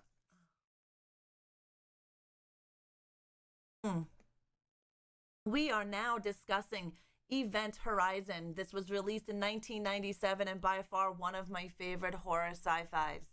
The gruesome work in this movie is amazing. It is really good. and it's sci-fi at the same time, so it gets both of you. It gets both sides of you, that sci-fi and that horror side all in one. It is a great movie. A great movie. Dahi, darling, how are you? The budget for this film was $60 million. $60 million for the budget, and it estimated worldwide at $26 million. Fun uniform. Thank you for that, host. I do appreciate it. Isn't Event Horizon the movie that's getting an Amazon series? Yes, it is, Spore. We spoke about that a few months back, that Amazon Prime is looking to pilot an Event Horizon series. We'll talk more about that as I got more information for it later on. Dahi, thank you for that, host. I do appreciate it. Can I have brains? Yes, you can have brains. For sure. Well, Ra, when I earn my coffin, make it gore show of a masterpiece. I want people to think it's crafted from the pages from the Necronomicon. I can try to do that to the best of my ability, Scroto. I am not creative. Tommy Tapes, yeah, thank you for those Amber cereal. Thank you, I appreciate that. So, the plot goes, in the year 2047, a group of astronauts are sent to investigate and salvage the long-lost starship Event Horizon. The ship disappeared mysteriously 7 years before on its maiden voyage, and with its return comes even more mystery as the crew of the Lewis and Clark discover the real truth behind its disappearance and something even more terrifying. This was written by Lossman. The working title before it was called Event Horizon was The Stars, My Destination. Now, The Stars, My Destination, I find is a shitty title. But that was the working title for this movie. If you were just joining us, you are joining us for a Coffee Chat of Horrors Sci-Fi Edition. We are discussing, and we have discussed The Matrix, and we have discussed Terminator and Blade Runner. So if you're just joining us, you're tuning in, this is our Coffee Chat of Horrors web show. This month of November is our sci-fi month. No, it's not out of the ordinary, Spore. We are on YouTube because we know Mixer is not reliable. So we are on YouTube as well. The title sucks. It sounds like a Nicholas Sparks novel, right? The title is just, bleh. I didn't like it. Didn't like it at all. We also have, guys, coming is everything to do with The Fifth Element is coming up soon. The Fifth Element. I'm messing with you, girl. No, I will make yours Necronomicon like, Scroto. I like hearing the things that you guys like because it gives me ideas and it puts it in the back of my head so that when I am creating things, this is how I know Martha Mad would enjoy Jason Mask, because I knew she was a Jason fan. She even showed me the eyeshadow palette for Jason, right? So I took that and ran with that to make it custom to her. I know Gamer Sass loves Sugar Skull, so I created a Sugar Skull based on what Gamer Sass likes. So giving me these ideas are always great. All right, Mama, enjoy your lunch, hon. Have you seen someone got the picture tattooed on the side of her head and face? Really, Dillinger? Thank you, 8-Bit, for those sparks. I do appreciate it. I have the Blade Runner soundtrack. It's a great soundtrack. Good morning, Shakal. How are you? This artwork is fabulous. This artwork was fabulous. This movie was produced entirely within the UK, including the special effects. So this was entirely done in the UK. When I earn mine, I don't know what mine would look like. I'm a tree, bitches. I'm an evil tree from hell, coming to snatch your souls with my arms branches. Hi, 8-Bit. How are you? From green light to completion, the film took 10 months, an unusually short time for such a complex effects-driven film. This film took 10 months to complete, even with all of its complex visual in this film. There's a lot of visual effects-driven film, and this is all effects-driven film. It took 10 months to complete, which is unusual for a film of its caliber. I thought that was really cool. I am truly branching out. I posted the tattoo in the Links channel. Yes, definitely. Thank you, Dillinger. I'm going to go take a look at it. When Bark Bites Back. That could be a horror movie. The rotational shot of the space station over Earth took nearly a third of the film's visual effects budget. I don't know if you guys have seen this movie. But when the space station is over of the Earth and it's rotational, how it's doing that was a really cool scene, and it took nearly a third of the film's visual effects budget. This is another great movie poster right here. This is artwork. Smashing souls with your limbs since 1977. Exactly. As soon as they played the first video audio logs in the movie, I was sold. It's a great movie. Definitely. Everyone's spacesuit has a flag showing hypothetical future political changes on Earth. Characters portrayed by American actors wear a flag of the United States with 55 stars. Characters portrayed by the British actor wearing a European Union flag with 22 stars, replacing the former Union flag. The movie predated the UK's vote to leave the European Union in 2016. Sam Neill's character wears a modified Australian flag with the Union Jack removed from the top left-hand corner and the Aboriginal flag in its place. So they wanted to show this as a futuristic in the way the world would have been in this future. Did we finally make Puerto Rico and Canada a state? Yeah, right? Not too sure. They didn't go into that. Sorry if I'm not talking. I'm still not in a great mood. You know what? It's all good, kitty. It's all good. Rest, hang out, enjoy the show. You don't have to chat, sweetness. I still love the fact that you're hanging out with me. Y'all are big enough to count for a few states. Yeah. Rabbit is awesome. Awesome movie. And the remake looks even better. I cannot wait to see that remake. Having just done a PG-13 film, Mortal Kombat, in 1995, Paul W.S. Anderson was very keen to do something more mature and gruesome. He literally hit the nail on head when he did this. Batman, thank you for those sparks. This was why he turned down the chance to direct X-Men in 2000.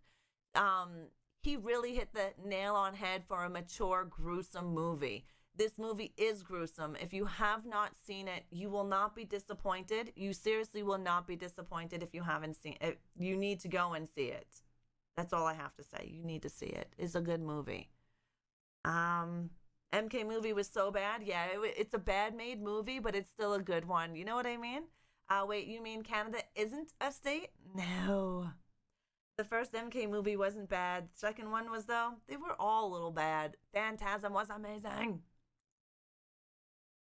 Oh, we're going to discuss Dune as well, but that was way too quick. Way too quick. I had a few more things to tell you about the Event Horizon, and I don't know why it got rid of my Event Horizon. Well, son of a bitch nuggets. Let me go pull that back up here. I need to get it back up here. I closed out of it way too quick. That's why. There we go. The second MK movie is like Fight Club. I love Fight Club. Yeah, Dune is next. Dune is next, but I wasn't ready to move on to Dune. The model of the Event Horizon includes a complete X-Wing from Star Wars as part of the antenna array. The model is visible on the lower portion of the Event Horizon during the first flyby by the Lewis and Clark. So I don't know if you guys have seen that or noticed the X-Wing. There is a complete X-Wing on the Event Horizon when it goes by, when the flyby of the first flyby of Lois and Clark. That is the ship's name. The first one was hot trash and they got worse as they went, but like eating Taco Bell, it's terrible, but you can't help yourself. Exactly. Mixer is being so glitchy for me today. It keeps popping up. There's lots of glitchiness. Marv, that's why I'm also on YouTube as well, hon. I'm on YouTube. So Reaper is watching on YouTube and chatting in Mixer because it's just so bad. You never saw that X-Wing? It is. So rewatch the Event Horizon. So basically the model is visible on the lower portion of the Event Horizon during the first flyby. Okay, so when the Lois and Clark flies by the very first time in the Event Horizon, the lower part is an X-Wing. Yeah, Mar, welcome to the YouTube side of things. It's way better over there. Yeah, it's stability is 110% on YouTube. And my VODs are in 1080 instead of 360. Lawrence Fishburne was also in Nightmares 3 Dream Warriors. Time to rewatch it. It's definitely time to rewatch it. The Event Horizon was modeled on the Notre Dame Cathedral. So you know the Notre Dame Cathedral, the part of that. The Event Horizon was modeled after that. Its long corridors resemble a church nave, and its interior is filled with cruciform shapes, columns, and vaults. Also, its engine resembles the rotated church towers. So the next time you're watching this movie, go take a look at what the Notre Dame Cathedral looks like and the interior, and then look at the movie, look at the Event Horizon spaceship, and you will see exactly that. It's interesting. It's very interesting as they chose to model it after the Notre Dame Cathedral. And do you want to know why this movie is kind of portrayed as a Hellraiser? You know, Hellraiser in space, as it was said earlier this morning? Well, Clive Barker, whose movie Hellraiser in 1987 was a huge influence on this film, consulted on the project during pre-production. So Clive Barker was actually involved with this. He consulted on this project during pre-production, and it has a heavy Hellraiser feel to it for that reason. It's largely influenced by that film, and that is why you have that type of Hellraiser in space feel to it, and the mechanics of it. You see some of the crazy artwork that I just recently showed you is part of the whole Hellraiser event as well. Yeah, it's been a while, but I love when they do the environmental storytelling. Hell yeah. The next time I'm in France, I'll remember that. There you go. Why did you stop streaming Coffee Chat of Horrors on Twitch? Because, Kit, I can't stream on both, on Mixer and Twitch, because I'm an affiliate and I'm waiting. And I think what I'm going to do is take off my affiliateship on Twitch so I can stream there at the same time. When you watch the spinning wheel, the spinning tunnel at the start of the film, it's an Omega Speedmaster, the same watch worn by Neil Armstrong and Buzz Aldrin on their moon mission. I thought that was really interesting. So when you're watching the spinning tunnel at the start of the film, it's an Omega Speedmaster, and it's the watch that was worn by Neil Armstrong and Buzz Aldrin on their moon mission. Hi, Elijah. I thought that was really cool. Dr. Weir shares his name with a historical figure, Johann Weir, also known as Weir or Wierus. He was the Dutch physician and occultist and a demonologist. So they chose their names specifically to go along the same lines as some of real history. So a Dutch physician who was into the occult and demonology, which is what they also used for Dr. Weir in the movie, which has a lot of occult type of feel to it with some demonology. I mean, the layman configuration can take any shape the engine or the Event Horizon could. Yes, exactly. I know you can't stream on both if you're a partner, but I didn't know about the affiliate. I didn't know about the affiliate either right away until I read it, Kit, and that's why. The Event Horizon motor used a 3-ringed system to create a black hole and travel to another place. The same concept was used in Contact in 1997, released 35 days before. Contact was a great movie. If you guys have not seen Contact, it was a great movie as well. Now we're going to discuss Dune, 1984. I am also going to show you a trailer of Dune. I am not a huge fan of Dune myself, but we're going to go watch the trailer. Welcome to my world, bitch. Right, Mar? It's so much nicer. It really is. It's much nicer over on YouTube. It's clearer. Oh, shit. Yeah, we don't want to see that. That's my Discord.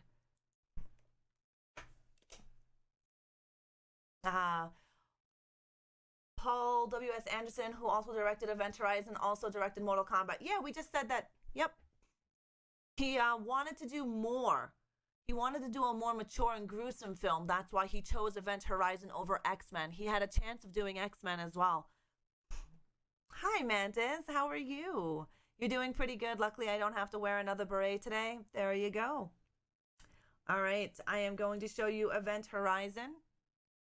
Why is it all weird? Okay, let me redo that. I'm gonna have to remove that.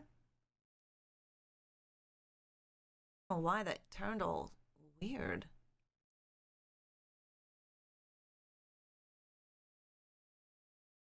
Oh, it's also not gonna be a big. All right, so I'm not gonna. This is Dune. Dune is giving me issues. It was an all right movie. So we're gonna watch Dune down here. Unfortunately, I can for some reason I can't make it any bigger. It's the way the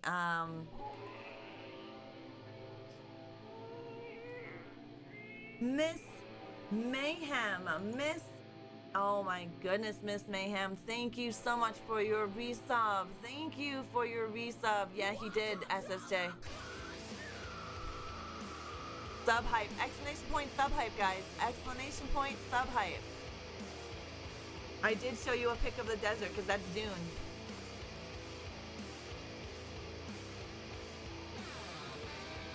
Look, even Michael has horns for you, miss. Even Michael has them.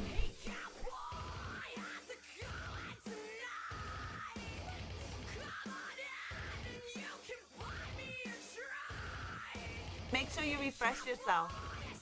Refresh yourself. Now, Miss Mayhem is already on my sub coffin. Already on there.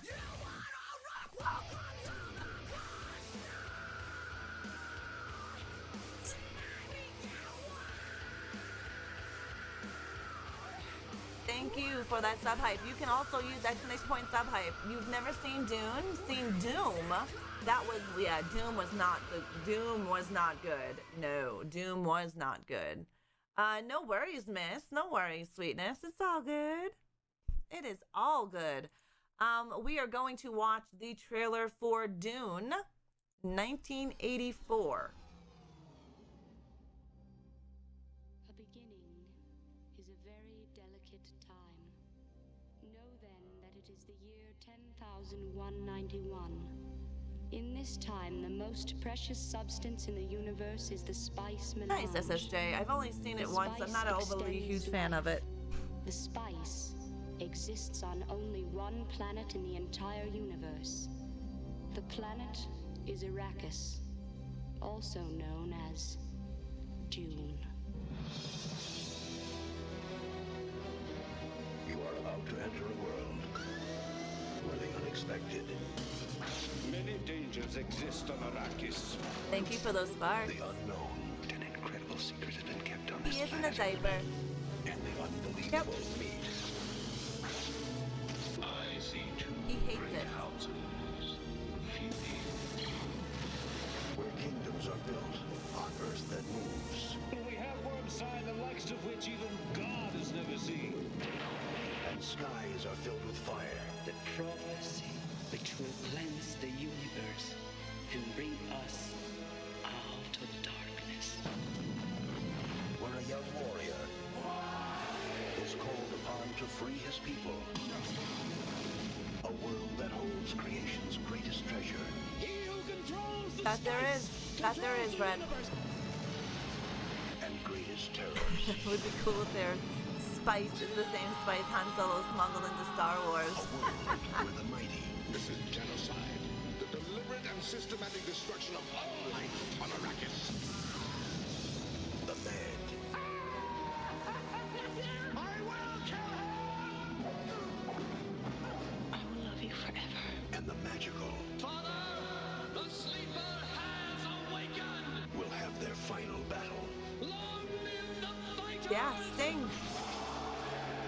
This wasn't the only movie Sting was actually almost done. There were several other sci-fi movies. Pity or mercy? Emperor, we come for you! Dune, a spectacular journey through the wonders of space and the mysteries of time. From the boundaries of the incredible to the borders of the impossible. Now, Frank Herbert's widely read, talked about, and cherished masterpiece comes to I the love screen. Labyrinth. Dino De Laurentiis presents Dune, a world beyond your experience, beyond your imagination. Running through the sand. That is a Dune. Dune. Not Doom. Dune.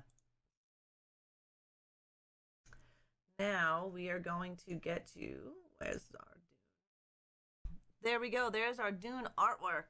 Dune did not do so well in the movie theaters. That was a sign of the times. Yep, a lot of young actors that we know today. A lot of famous time, furlong, break time. There's a lot of actors that you see in here that have done other movies as well later on in life. David Lynch is really hit or miss. Yes, he is, Dillinger. I agree with you on that. It was okay. I only seen it once. I haven't seen it a lot. It wasn't my thing. I didn't find Doom overly like I need to see it again like I did Event Horizon. Dune came out, was released in 1984. It did not do well. Budget was $45 million, and it only made $30,925,000 in 1984 money. The monies that we all speak about, any movie that I tell you is done in that time's money, not in our money today in 2019. The film did not do well. It did not do well in box office. The movie takes place in 10191. That is the year the movie takes place in. As you can tell, it's all friggin' desert. Old actors do die. Part of life, right?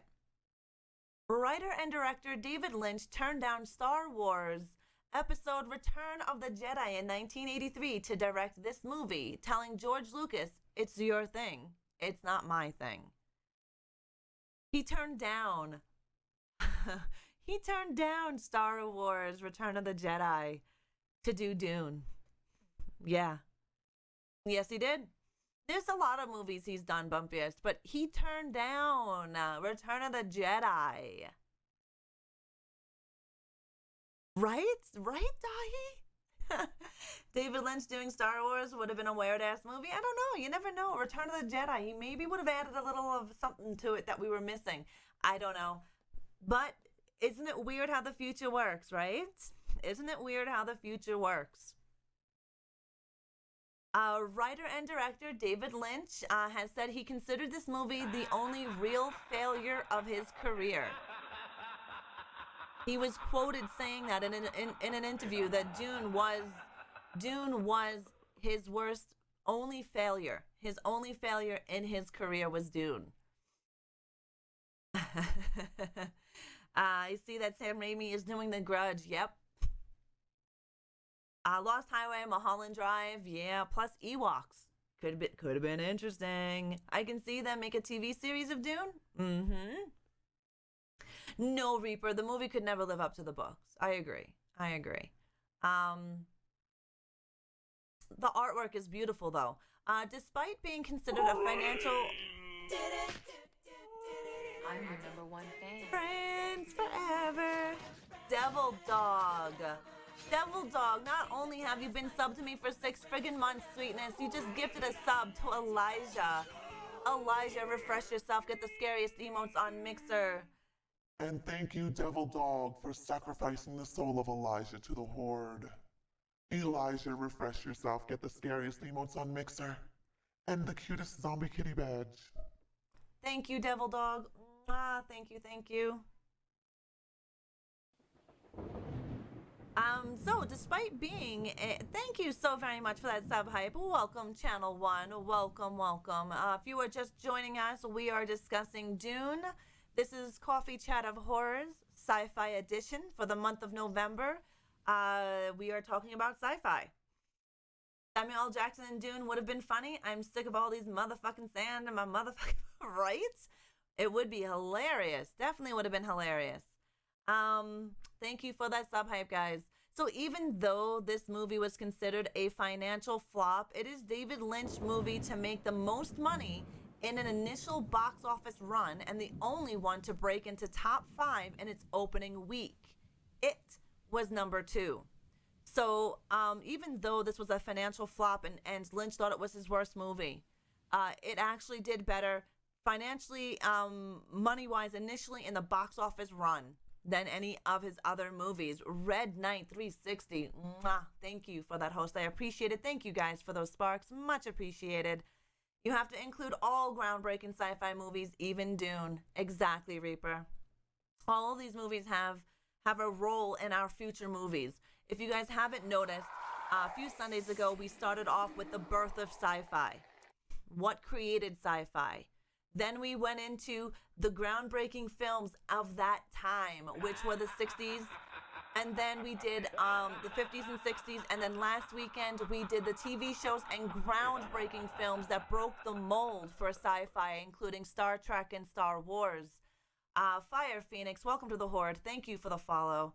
And now we are on other movies. Now we're in a different era of time in the 80s and 90s, and they're doing more groundbreaking. So we're trying to give you a show of where sci-fi came and so forth and so on. Thank you so very much, Elijah, for your follow age. Welcome back, Wolvesy. Welcome back.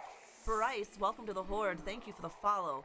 Next Sunday's episode will be from the years 2020, the 2000s up until now. So we're going to be landing some more groundbreaking movies in the sci-fi industry. If you are just joining us, this is Coffee Chat of Horror's Sci-Fi Edition. I am ReAnimateHer. I am known as Mixer's Queen of Horror. I create content, horror-based content, Monday through Friday at 11 a.m. Mountain Time, Sunday mornings at 9:30 a.m. Mountain Time with Coffee Chat of Horrors. Welcome, Super Snack Bros. Welcome to the Horde. Thank you for the follow. All right, here's some more condoms. You remember Aliens movie was made with shredded condoms and KY jelly for the alien shots in the slime? Same thing in Predator. In Predator, they use a lot of KY jelly to get that look, and condoms again to get the certain elasticity of the look that they wanted. In Dune, the tendons visible when Paul hooks the worm was made out of condoms yet again. So when he hooks the worm, that again is condoms. Hollywood loves using condoms and KY jelly because the jelly gives off an actual supernatural glisten to it. So that's why they used it on the xenomorph and Aliens. They used that so it would have that gooey glow to it. And the same thing again, they use it in Predator as well as the shredded condoms. With the Angel, welcome to the Horde. Thank you for the follow. But you know what? This is the stuff that they used to create these things. Tiny Rick, welcome to the Horde. Thank you for the follow. But I thought that was really interesting. Exactly, Mischief Maker. What is with Hollywood? What is with Hollywood? This isn't the first movie to use condoms for a worm or at all. In Aliens, you know the tendrils on the aliens, when the alien opens up the jaw of her mouth, the xenomorph opens up her mouth, those lines that you see, the tendons actually, those are shredded condoms. Slight change, 95 to 2019, better fit. No worries, no worries. I know, right? I think Lost Highway is David Lynch's masterpiece. Interesting.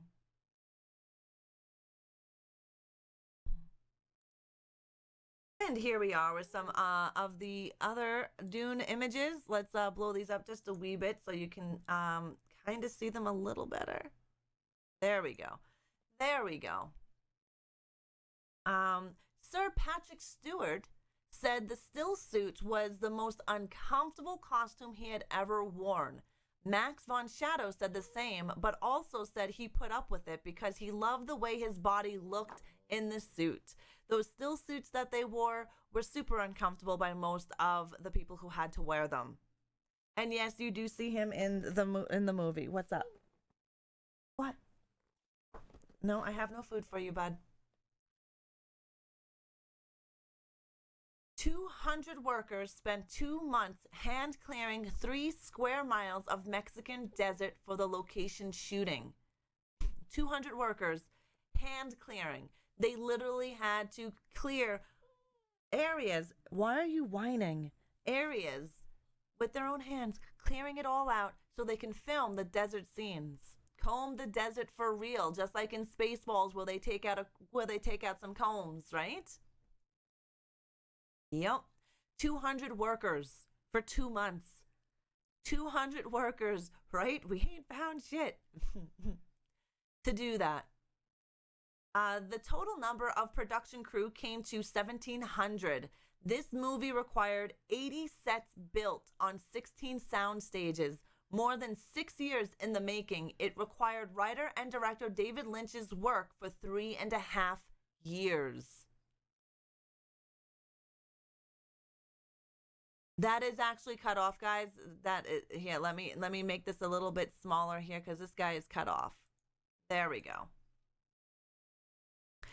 But 3.5 years, 1,700 people, 80 sets built on 16 sound stages, more than 6 years in the making for this movie.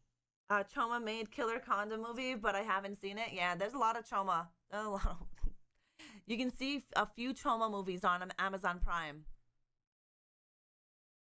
But that's a lot if you think about it. How most movies are made within a year, 10 months to 12 months. This was 1,700 crew, 1,700 crew, 80 sets built, 16 sound stages, and 6 years in the making. And it took David Lynch 3.5 years. Oh, that was kind of crazy, kind of insane, especially for a movie that flopped so bad. During the movie's original release, cheat sheets explaining much of the movie's setting and its obscure vocabulary were handed out to moviegoers at some theaters. The same happened in The Matrix. And this is where they pulled it from. This movie literally had cheat sheets for the moviegoers. Not all movie theaters had it, but only some. And they had cheat sheets for the vocabulary because there is a different vocabulary in the movie, and also trying to understand the storyline. So this is where The Matrix also had a little bit of that in their movie as well. So that was interesting. Don't forget, Explanation Point Morgue, guys. Explanation Point Morgue. When he was interviewed about the novel on NBC in 1982, Frank Herbert stated that the message in the novel is don't trust leaders to always be right. That was the message he was trying to get across in his novel, which he was hoping to get across more in the movie. Yeah, so you have 446 seconds before you can do it. Yeah, you do. Not everybody else. It's on your hour, right, guys? On your hour. Some of the special effects scenes were filmed with over 1 million watts of lighting, drawing 11,000 amps. I thought that was crazy. 1 million watts of lighting, drawing 11,000 amps. I don't know if you think that's crazy, but I thought it was freaking crazy. That's a lot of power. A lot of power. Just to create some of the light, just to create some of the scenes. Thank you, Sol. I appreciate that. The first movie to feature a computer-generated human form for the body shields. This is where we get into the groundbreaking stuff for these movies in this time. Dune was the first ever featured a computer-generated human form, right? For the body shields. You love Dune, Pip? It was okay movie. It wasn't one of my favorites. I've only seen it once, so I don't really remember the entire thing. And what we were seeing here is fan art for the movie, not actual art from the movie, but fan art. These are people who love the movie so much to create their own artwork of the movie. All of the artwork that you see here today will also be in my Discord. By the end of day today, you will have a VOD, as well as all of this artwork and all of my research with Regal and Batman's research in my Discord. So if you're not a part of my Discord, why not? You may want to jump in that bitch. We have lots of fun stuff in that Discord. Okay, so while shooting on location in Mexico, filming came nearly to a halt when most of the cast and crew came down with Montezuma's Revenge. 1,700 crew members, 1,700 people, and the cast, just about all of them came down with Montezuma's Revenge when they were filming this in Mexico. Yep. Some artwork is from the comics. Yep, some artwork is from the comics. Some of it would be from people, from fans of the movie. Master Blood, thank you for that auto host. Much appreciated. Much appreciated. The tiny creatures that Rabban Paul L. Smith crushes and drinks was invented for this movie called a squood. Quood. So he does take these tiny creatures and he crushes them and puts them in his drink. And that was specifically made for this movie, and it was called a squood. Elijah, thank you so much for the host. So for those of you that seen this movie, do you remember the cow that Raban eats? Do you guys remember the cow? Okay, that's a real dead cow. It was a real frozen cow that he was eating. It wasn't fake. It wasn't CGI. It wasn't computer generated. It was none of that. That was a real frozen cow. I thought that was like kind of icky. Some scenes were filmed in location at the same time as Conan the Destroyer in 1984. So not only was this film being filmed in similar areas in the same location as Conan the Destroyer. Hi, Strikel. Loki Strike. That's it. Loki Strike. How are you? Thank you. Thank you for those sparks. It took 2 weeks to film Max von Sydow's role. I can't pronounce his last name. 2 weeks to film his role. A lot of time. It took a long time to film this movie. The inspiration for the design of the still suits was a medical textbook, Grey's Anatomy. So that's where the inspiration came from for all the still suits that you see. That's where the design came from. It's from the medical textbook, Grey's Anatomy. Conan the Librarian. Conan Destroyer is so bad, but it was one of my favorite Arnold lines. Enough talk, then he chucks a knife at the guy. Yeah, Mr. Destruction, how are you doing? Yeah, a lot of people have that book. Oh. Serial killer just dropped his balls on the stream, so you know what you need to do. Slap him, tag him, right? Whatever you need to do, hit the ball 200 times, because serial killer is so nice to drop them on us. Make sure you hit it. Hit the ball. Hit it. 5 hits so far, guys. If you hit 200, I will give you guys 200,000 limbs. How's that? But you gotta hit the ball 200 times. Francesca Annis, Lady Jessica, accidentally injured herself with a gas oven and was hospitalized for several weeks when this movie was being made. Balls, exactly. Don't you know the Dewey Decimal System?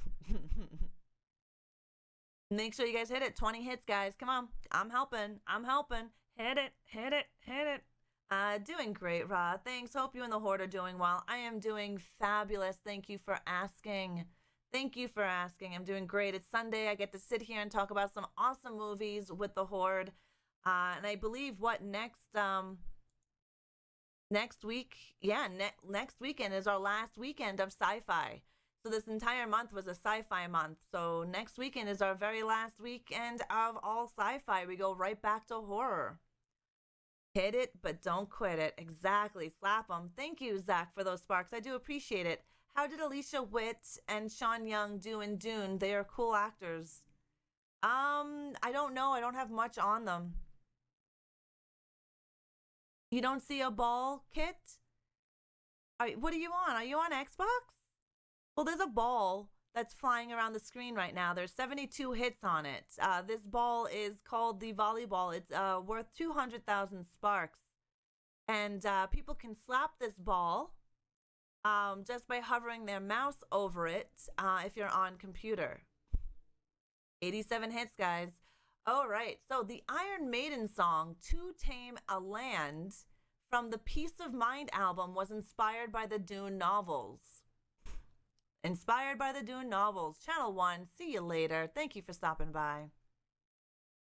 And the movie alludes strongly to the Bible stories, such as most strongly to the story of Moses. We all know in Hollywood when any story takes base of any type of religious thing, it never does really well.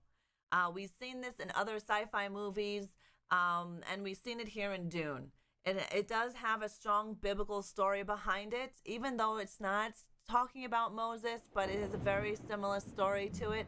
I think that's another reason why the movie did not do so well, is because of the biblical behind it. Do you know what I mean?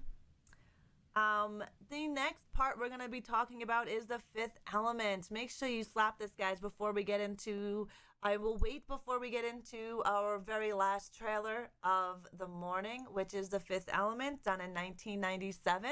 I'm going to get that prepped and ready while you guys go and slap the balls around. 160 hits. Come on. A little bit more. Marine Veteran. Mwah, thank you for that host. Thank you for that host. I do appreciate it.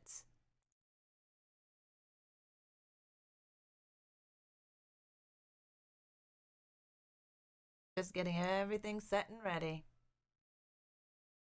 You as well, Farlong. Thank you for stopping by, sweetness. You have yourself a great day. 188 hits, guys. Come on. Come on. You can do this. You can do it. You can do it. You can do it. Just put your back into it. Let's see. Actually, let's go like this and let's go like this.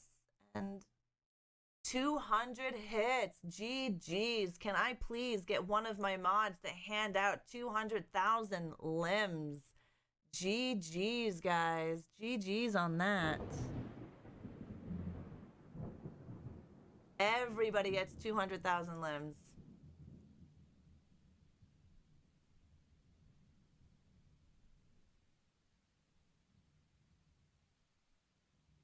We are now going to watch the trailer for The Fifth Element. Jace TV, thank you for that auto host. I do appreciate it.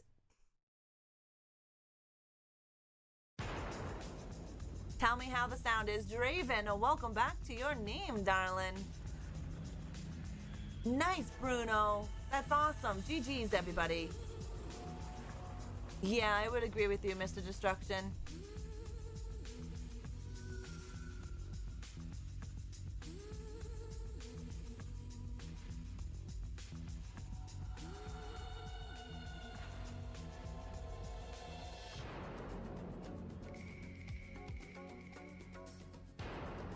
Multipass.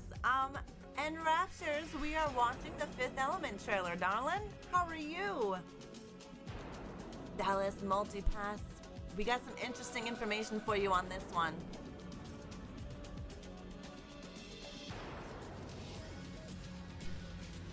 This is our very last trailer and research on Fifth Element.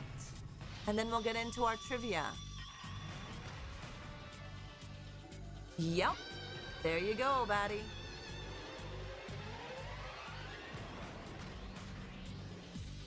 I'm getting hungry. Just making breakfast? Nice. I am doing great. I am doing great. Thank you for asking, and Raptures. I am awesome.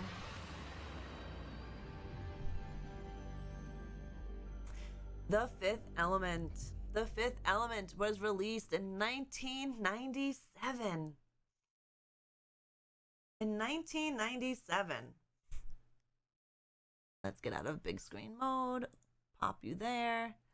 And let's blow this up just a wee bit. Let's get this a little bigger for you guys.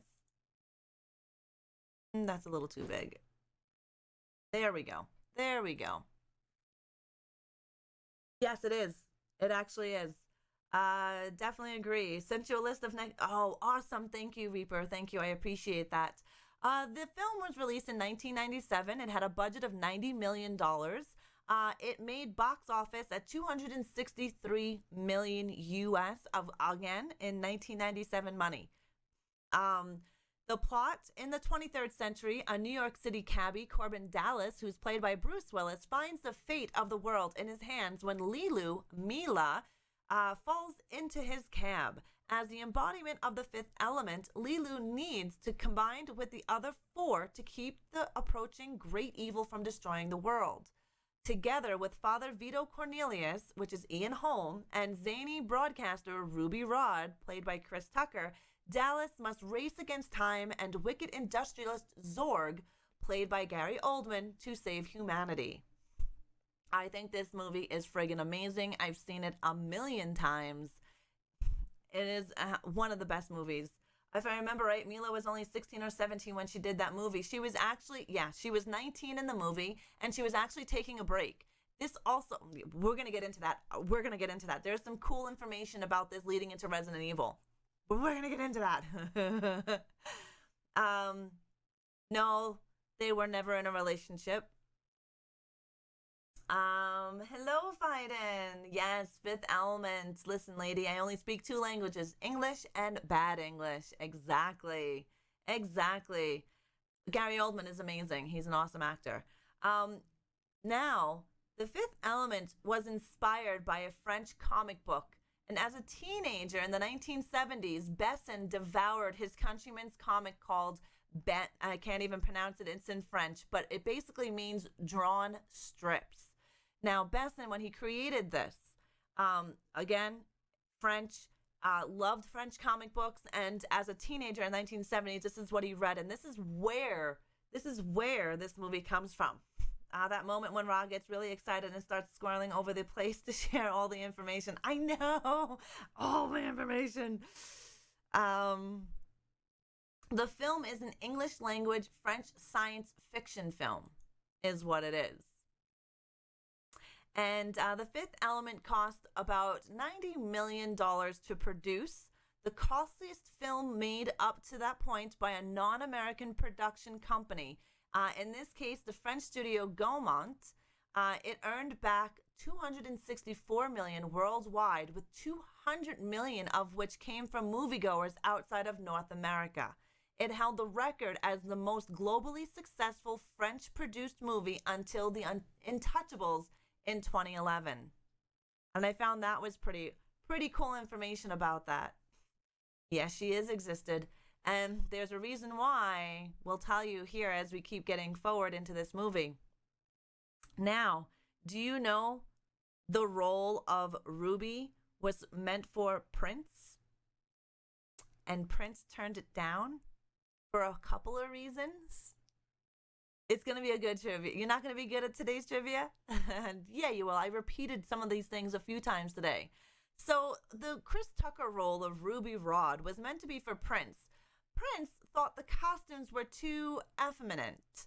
So according to costume designer Jean-Paul Gaultier, Besson had lined up Mel Gibson, Julia Roberts, and Prince to play the leads in 1992, before financial problems delayed the project. Besson arranged for Gaultier to meet with Prince when the singer was in Paris so he could show him the sketches of his design. Now, the problem is that Gaultier has a very heavy French accent. No worries. Oh, I am so sorry to hear that, Scroto. I'm so sorry to hear that, hon. Hugs to you. Hugs to you and your family. That really sucks. Panda, thank you for the host. I'm really sorry to hear that, Scroto. That's horrible. I'm sorry. I will keep you and your family in my thoughts. I know it doesn't do much, but, you know, we'll be thinking about you. I love Ruby Rhod. Yes. Yes, right, Dillinger, for Prince to say that. But also listen to this. This is another reason why Prince turned this down. Gaultier had also unwittingly offended Prince with his description of one proposed outfit, a mesh suit with a padded, fringed bedeck rear.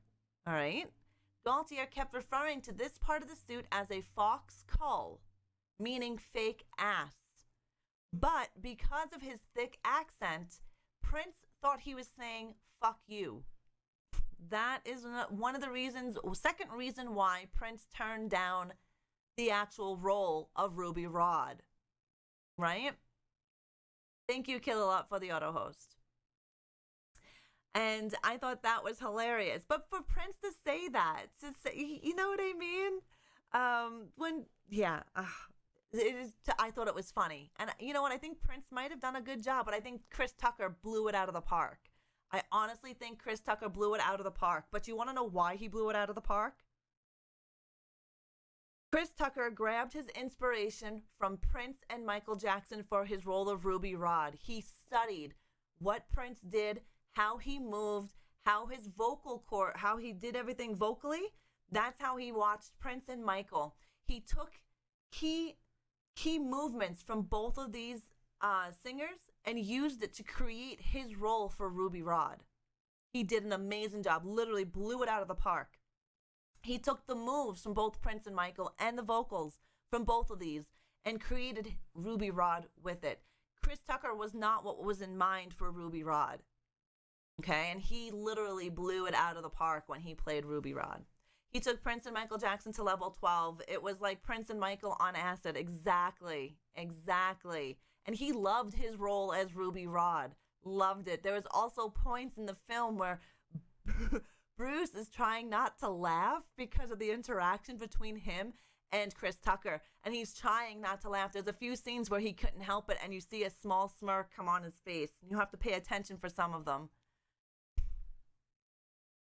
It has also been called the best and worst summer blockbuster of all time. I don't know how it could be called the worst, but it was definitely awesome. Right? I see that, Bruno. No worries, Pip. Nobody can agree on what year this actually takes place in, but the first scene is explicitly set in 1914. Everything after that is said to be 300 years later, which we understand is just an approximation. Corbin Dallas's alarm clock says year 2263, but the notes on the 1997 DVD edition says 2257, and Besson says 2259 in his book, The Story of the Fifth Element. So there's no real pinpoint on when this actually takes place. Yes, she did make Band-Aids look sexy. She had to fully tighten down her boobs. I watched an interview with her talking about this. Yeah, it was a painful time. It wasn't that wasn't lightly placed on her. Nith392, thank you for that, host. Why are my alerts not working? I'm gonna refresh my alerts again. So weird. Coffee chat day. And if you are just joining us, we are talking about The Fifth Element. Wishing to shoot the film in France, Besson could not find a suitable facility with a heavy heart. He wanted to film this in France. Poor boobies, exactly. There were no nips in that one. Those were just pushed right back in. The film was made in London. The Diva song is awesome. So many people try to sing it and fail, partially due to trying to repeat something that was a bit auto-tuned. We have some information about that as well. Nipples everywhere, free the nips. It was filmed in London. It was primarily filmed at Pinewood Studios on 7 sound stages, including the 007 stage. Besson started writing the screenplay for Fifth Element when he was 16, creating a vivid fantasy universe to combat the boredom he experienced living in rural France. But it didn't reach the screen until he was 38 years old. So he wrote this at the age of 16. Age of 16, guys. He wrote The Fifth Element at the age of 16. Explanation point morgue for those of you that haven't done it yet. We are going to run a few minutes late, guys. We're going to run a few minutes late. Again, I do apologize for running a few minutes late. Heavy, I hope we don't have to do anything important. We're not going to run too late. It's not going to be like, 1 o'clock late, but we're going to run a little late. So this didn't hit until he was 38 years of age. 8,000 actresses were to play the mysterious, scantily clad heroine Lilu. Besson said he saw 200 to 300 of those actresses read. One of them was Mila, who had taken a break from acting after Dazed and Confused 3 years earlier in order to focus on her singing career. Yes, she had a singing career. She outbeat 8,000 actresses for this part. You had that Gary Oldman hairstyle when you were 20? Well, it's a perfect classic teen boy action movie. Definitely is. But yeah, she outbeat 8,000 actresses to play this role. And I thought that was pretty friggin' amazing. The Fifth Element would relaunch the future Resident Evil mainstay as an action star and career, for which she began training over several months of rehearsals for Lilu, studying acting and karate for 8 hours a day. So this is where we now see Resident Evil come into effect. I don't care for those 8,000 other ladies. They were all trash. Mila is what's up. Hell yeah. It was nominated for 2 Razzies, Pip. Yep, it was considered the worst and the best summer blockbuster film. But yes, so Mila was also training for Resident Evil at the same time a few months earlier.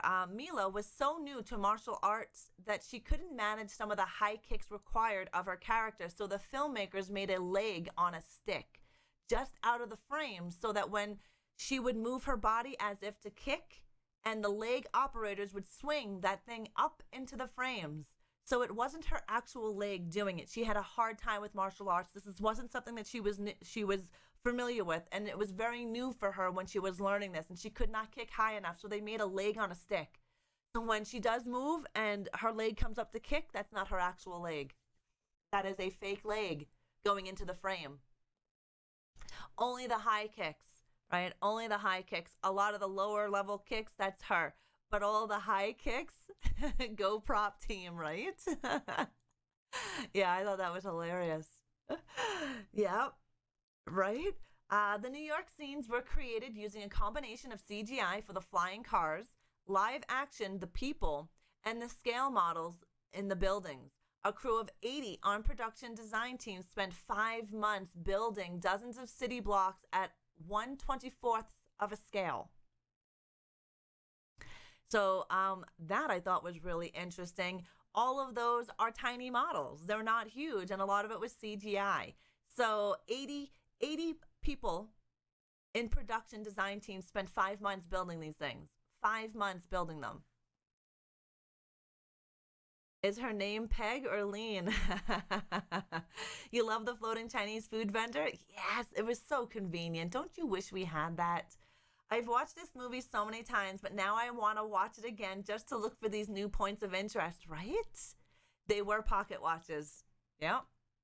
There's a lot of things in this movie that are tiny objects that were made to look big. Lots in this film. So keep an eye out for it when you rewatch it. Yep. I'm actually going to get to that, SSJ. The fashion designer Jean-Paul Gaultier created outfits for the year 2263 that were both playful and opulent, with he and Besson agreeing on saturated bright colors and reflected fabrics. He made over 1,000 costumes, not just for the main cast, but for all the extras as well. So all of the extras had to also look the part for this futuristic film. And some lucky member got to mold her leg. Yup. Yes, they did. Lilu's bodysuit of sorts is a product of her regeneration in a genetic recovery machine where the straps from the device conveniently secure themselves around her body in just the right places. Orange does dominate throughout the Fifth Element, from Lilu's hair and braces down to Corbin's vest. There is a reason for that, because they thought in the future orange was a color that would be mostly used in the future. Plexiglass, rubber, and neoprene, which are wetsuits, these are just some of the materials used by Gaultier in his costuming. These textiles indicate a future culture based on synthetic pragmatism and interesting structural choices, such as revealing air hostess costumes. So basically, the future was not really too crazy on covering up or being offended over a nipple. The future has actually evolved enough to not be offended of the nipple and ass. So in the movie and the creation of these suits, as you notice in the movie itself, it had a little bit of, you can see certain things. They weren't offended by that. So this is how he made his stuff. This is how he created things. And the explosion that SSJ was actually talking about, the explosion in Falston Main Hall was the largest indoor explosion ever filmed. The resulting fire almost went beyond control, and it took 25 minutes to put out. It is the first ever largest, the largest ever indoor explosion. Hey, Sailor Moon, how are you, darling? What does the Fifth Element mean? I don't know if I really got into that. I have to go and take a look. This is why you guys need to ask these questions before I start doing my research. These questions come in handy for questions that you guys want to know about. Earth, water, fire. Yes, and Lilu is the fifth element. Yes. There you go. That is what the explanation is, but they didn't go into a full explanation on what it was. So Dillinger's got it right there. And she is the fifth element. That's in the movie. Have you seen the movie, Mama? Woman is the fifth element. Yes, not human. Woman. Oh, you're doing well, Sailor? I am doing great. Yes, she was to... yeah, we're going to get to that. She was to represent life. Yeah. And that's why it was a woman for this role and not a man. But we were going to get into that. Now, when the president, Tommy Tiny Lister Jr., tells Father Vito Cornelius, who is played by Sir Ian Holmes, he has 20 seconds to state his point. Vito talks for exactly 20 seconds. Yeah, I think it's life. Yes, it is life. It is the reason why there was a female for the lead role played as Lilu, because the fifth element is woman. It's the bringer of life. No worries, Mama. No worries. I thought that was kind of interesting. Though never visible in the movie, the slogan printed on all license plates read, now we know this was made in New York, but technically it wasn't. The license plate read, New York, the fuck you state. Yes, Tiny Lister was also in there as well. He's in a lot of movies, to be honest with you. But yeah, it's not noticeably seen. It's not visible in the movie, but the slogan printed on all the license plates is New York, the fuck you state. I thought that was pretty cool. Reading in some of the behind stuff. And did you know Vin Diesel was also in this movie? But was given no credit? Yes, women can bear and continue life. Yep. Love did save her because, and you are right, Sailor, love did save her because the fifth element, all she's seen on the news was violence and death and all sorts of horrible stuff that she didn't want the will to go on and keep life going. So why keep life going if all we're going to do as humans is kill everything? Because that's all she saw on TV. So that when she realizes love, that brings and gives her the motivation to save the planet again, to save everybody, to save the humans and everybody again. That is what gives her the ambition to go on.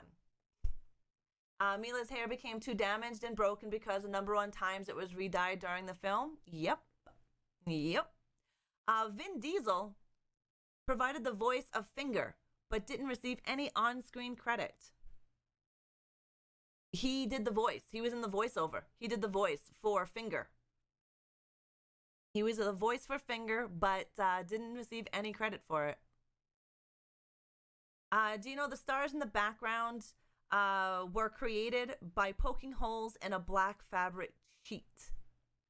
That's how they created the stars. So in the movie where you see stars in certain areas of the movie, you don't see it throughout the whole movie. But where you do see it, they had a black sheet of fabric and they poked holes in it. Yeah, he did the voice. I've seen this movie so many times. I never saw Vin. You won't see Vin in the movie, but he does the voice. Yep, he does the voice, but he was never credited. Never credited. This movie was supposed to be a trilogy. I do, Slicey Slicer, hence my name, ReAnimateHer. The movie was supposed to be a trilogy, but Luc Besson had 3 scripts that he condensed into one, and that is where you get the whole movie Fifth Element. Now, the Floston Paradise model weighed over 500 pounds. The model weighed over 500 pounds. Hello, Brazil. Elizabeth Berkley. Yes, she did. I was going to get to that. But yep, Elizabeth Berkley did, but the producers and the studio did not want her because of the flop of Showgirls. So now I can delete that out of my research. But yes, we actually, yeah, she would have sucked majorly. Majorly, she would have sucked. Let's see. All but 2 of the Mondo Shawan suits were destroyed after the production. At least one of the surviving suits now belong to Nick Dudman. So the Mondo Shawan suits, they're all destroyed except for one. Only one is around. One. And I thought that was interesting on why they would delete it. If you closely listen when Ruby Rod sings All Night Long, like if you actually look closely, now this is the part where I tell you in certain parts of the scenes, Bruce Willis is trying to hold back laughter because Showgirls did suck. Showgirls sucked regardless. It just sucked. But when you see poke holes in the sheet, cost $100,000 because it's a big movie budget. Exactly. If you can save money, why not? Why not? So if you look closely when Ruby Rod is singing All Night Long to Bruce Willis, you can see Bruce Willis trying to hold back his smile and trying from laughing. We all know Chris Tucker is a comedian, right? Bruce had a hard time working with him without laughing and smiling. And the bullhorn can be seen mouthing the words, "Thank you for your help." In post-production, it was redubbed to "Thank you for your cooperation." This is in reference to RoboCop from 1987. If you'll notice, the helmets worn by the police officers slightly resemble the helmet worn by RoboCop, hence the redubbing. So they were trying to pay a little bit of homage to RoboCop. And so when they are using that bullhorn and they say "thank you for your help," they switch it to "thank you for your cooperation." Far out, I never noticed that. Yep. And our last little bit of research for today before we go into our coffee chat of horror trivia will be the buildings in New York City miniature were up to 20 feet tall. The street was 80 feet long. And it took 9 months to build. So the New York City miniatures were 20 feet tall. Those were friggin' miniatures. 20 feet tall, and the street was 80 feet long. And 9 months to build. And again, what they had about like 80 crew members creating it. No diva song. Well, do you know Bruce Willis? The first time he heard that song, it was the first time he heard it and seen the actress in her costume when he's seen it. And people have tried to redo that song and they mess it up. I did have a little bit on it, but I'm running a little too late. Hi, Texas boys. How are you? But I will put all of this in my Discord. All of today's research, artwork, and a VOD by the end of the day. By the end of today, will be in Discord. It is a hard song. Yes. Gina Gerson is a wonderful actress, but couldn't save Showgirls. The only positive thing about the movie, yeah, Showgirls wasn't great. I'm doing great, Texas. I'm doing great. This is one of my favorite pieces of artwork. This is from my own personal collection. This is one of mine from my own personal collection.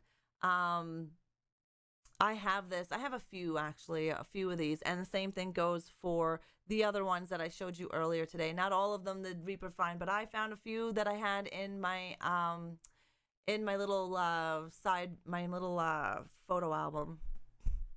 Oh, Regal. You're going to love next week's show, by the way. Before we get into our trivia, I'm going to need help. Mods, I'm going to need all hands on deck. Next week's show, Resident Evil franchise, Species franchise, iRobot, Minority Report, Serenity, and Prometheus. I love Prometheus. So here we are again. Since The Fifth Element jolted Mila's career for Resident Evil, we are going to discuss the Resident Evil franchise from 2002 to 2017. Then we're going to discuss Species from 1995 to 2007. And then iRobot for 2004, Minority Report 2002, Serenity in 2002, and Prometheus in 2012. That is going to be a long show, so I am going to try to see and may have to do a 3-hour web show for this one because it is going to be chock full of information. Chock full of information, guys. It's going to be a big show. So I will need you guys' help, all hands on deck if possibly. Yeah, her role as Ultraviolet was good. Yeah. How you doing, Jaggers? All good, but RE franchise. I liked Resident Evil franchise. I liked Resident Evil. I'm a big fan. Two of my favorite sci-fi authors wrote Isaac Asimov, I, Robot, and Philip K. Dick, Minority Report. Great movie, Minority Report. Oh, that loud bang. Yeah, I heard that, Bruno. 3 hours. I think it's going to be about 3 hours for sure. We are going to be doing our coffee chat of horror trivia. I hope you guys have been paying attention and listening. Again, all of my artwork, everything that you've seen here today will be in my Discord. Will be in my Discord if you guys are looking to join my Discord. We will have a VOD. Also, oh, what the shit nuggets? Don't do that. I can't stand this new thing. Fuck, I hate this new thing. Anyways, let me go like this. Don't time out my zombie. Jesus. And yeah, I'm trying to get... I really hate this whole thing that Mixer has done with the fucking wheel. Having such a hard time with that wheel, man. This is 2Z. Hey, 2Z. How are you, darling? But yes, we are going to do our trivia. I'm having a hard time with trying to copy and paste. Trying to copy and paste. I really hate it. Keychains that work. I heard that 3 of the greatest sci-fi writers ever. Back to a hug the wife for a long ass time. All right. Yeah, you got to do that. Oh, I hate this thing. I don't celebrate Thanksgiving in November. I celebrate Thanksgiving in October. October 13th is Canadian Thanksgiving. All right, let me get my trivia up and running here. I thought it was up, but I must have closed out of it. Where is our trivia? All right, here we go. I think we have 1, 2, 3, 4, 5, 6 questions today. 6 questions. Oh, nice, nice. I don't know if there is a delay on YouTube. I have no idea. We can give them the choice if you want, Regal. We can give them the choice, or you pick whichever one there is. Oh, there is. Okay, on mobile? I don't know if it is on. I really have no idea. But we'll go slow with this one. We have 6 questions today. The first one is going to be about the movie Blade Runner. What did the side of the door say in Japanese, Chinese characters? Dillinger, boom. Dillinger, what collection would you like in Streamloot's chests? Would you like a horror collection, Friday the 13th collection, or regular? Yeah, unfortunately, I can't help with Mixer's shitty mobile, unfortunately. Mobile is shitty. YouTube has a less of a delay if you're on mobile. Actually, depending on your internet, no delay. Dealer's choice? Okay, Regal. Oh, Sneaky Tiger, if you can give Dillinger a whichever chest you feel that you want to give out. Zozo Ono, welcome to the Horde. Thank you for the follow. Let me know when you do it. I know mobile sucks balls, and I apologize, guys. This is why I do YouTube as well at the same time. YouTube for your pleasure. I will wait. Sneaky. Oh, sent. Awesome. Okay, what year does The Matrix take place? Yeah, Mixer Mobile has been abandoned, in my opinion. It has. I agree with you too, Zed. Nope.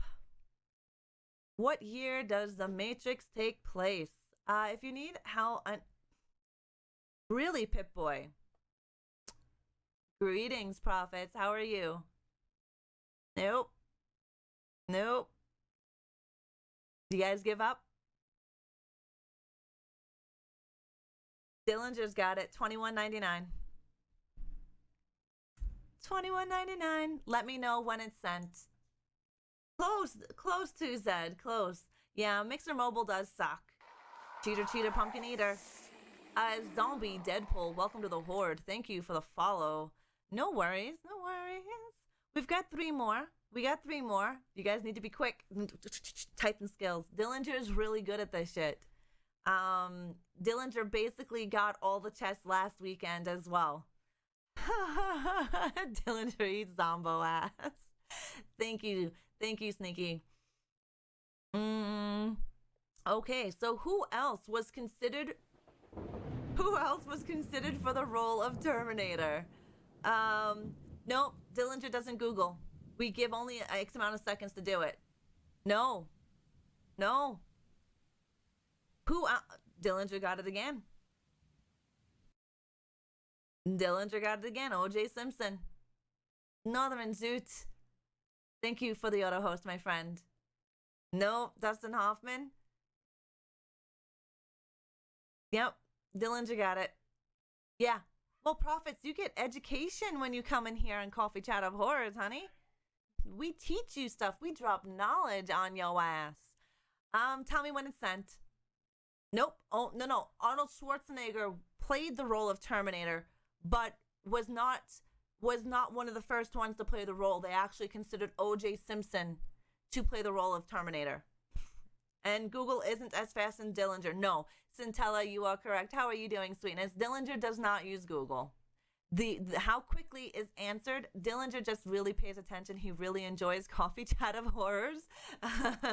And no, my Google wouldn't be as fast as Dillinger either. Dillinger's fingers are fast. He do right down. All right, are we ready for the next one? The model of the event horizon includes a complete what? Siri, maybe. Dillinger got it again. Damn, Dillinger just beat Bruno. Yeah, X-Wing. On the whole lower portion of the event horizon, when the Lewis and Clark are passing it for the very first time, it has a complete X-Wing on the bottom. Let me know when it's sent and we'll move on to the next question. Dillinger is fast. Dillinger, are you on mobile? Like, are you watching on your Xbox and on mobile? Yeah, that's what I kind of figured. That's what Reaper does as well. Reaper's on YouTube watching and then using Mixer Chat to chat. Same thing with Regal. All right. The tendons visible when Paul hooks the worm were made from Batty Page. GG's, Batty. You beat Dillinger that time.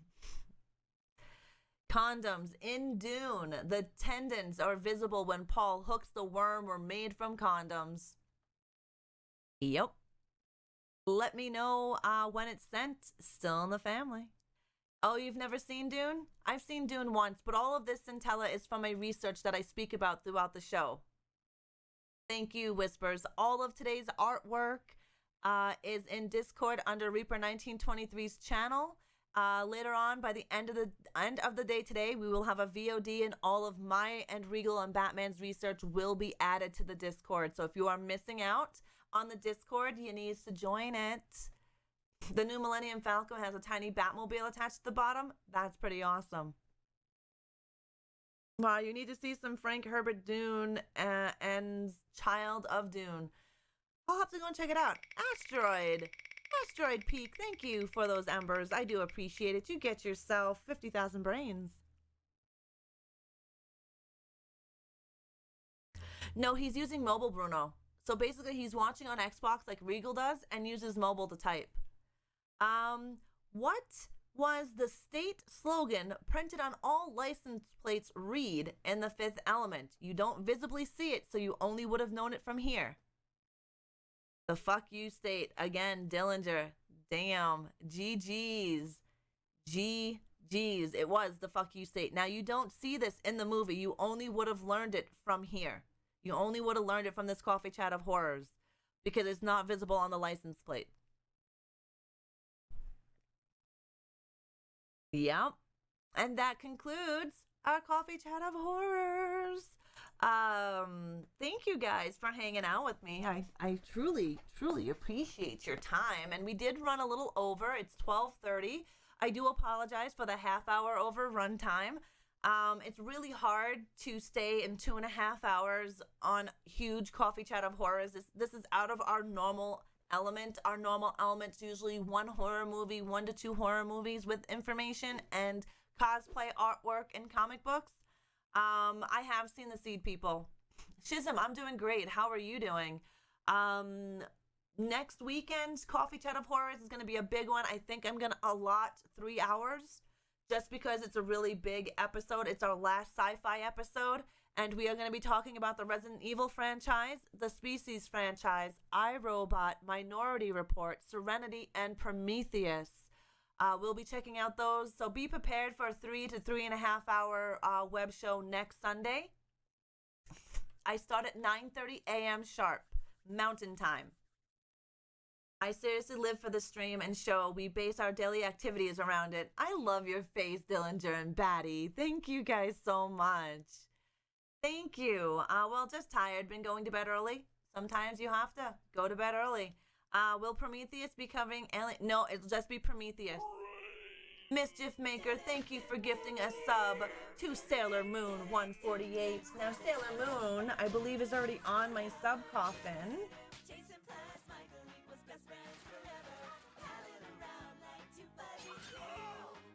Get that sub hype, exclamation point sub hype. Thank you, Ra. Let me read that here. Thank you, Ra. Miss hosting you, but so glad to watch. I'm so glad you were able to watch. We've missed you in turn. We have. The Horde has missed you guys. Thank you all for hanging out with me. Thank you for that sub hype as well. Thank you for that sub hype. Much appreciated, guys. I hope you guys enjoyed today's portion of Coffee Chat of Horrors. Now, we will always be on YouTube as well for your viewing pleasure. I know Mixer can be a pain in the ass, so we will be over on YouTube at the same time.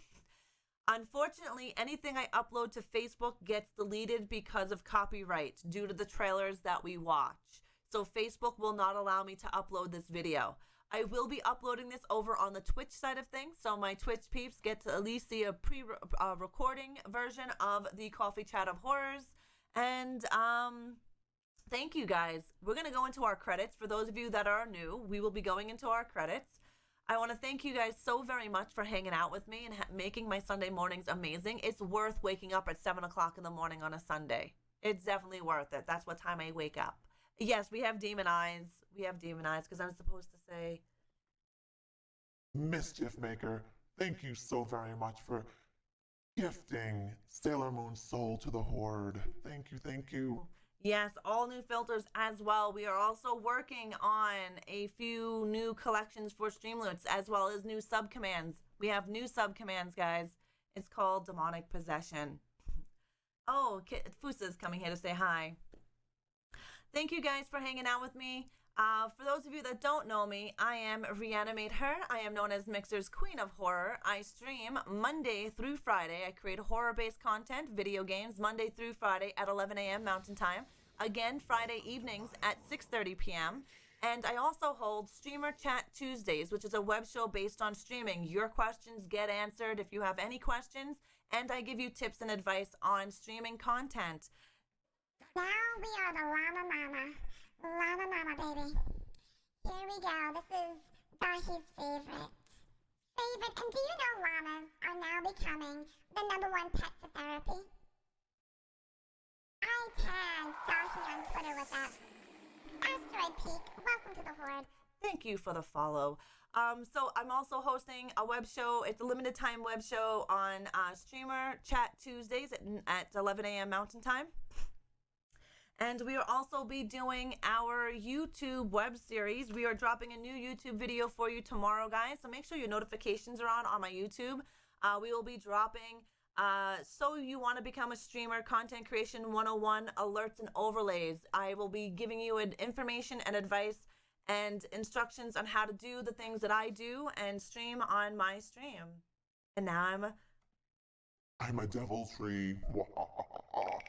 Dahi, thank you for those embers. I appreciate it. But yes, we're going to go into our credits, guys. We are going to go into our credits. And this is where you get to see your beautiful names up on the screen. This goes for everybody who has either hosted, followed, subbed, resubs. I got some strong roots. Some strong roots. I'll be setting it up this afternoon.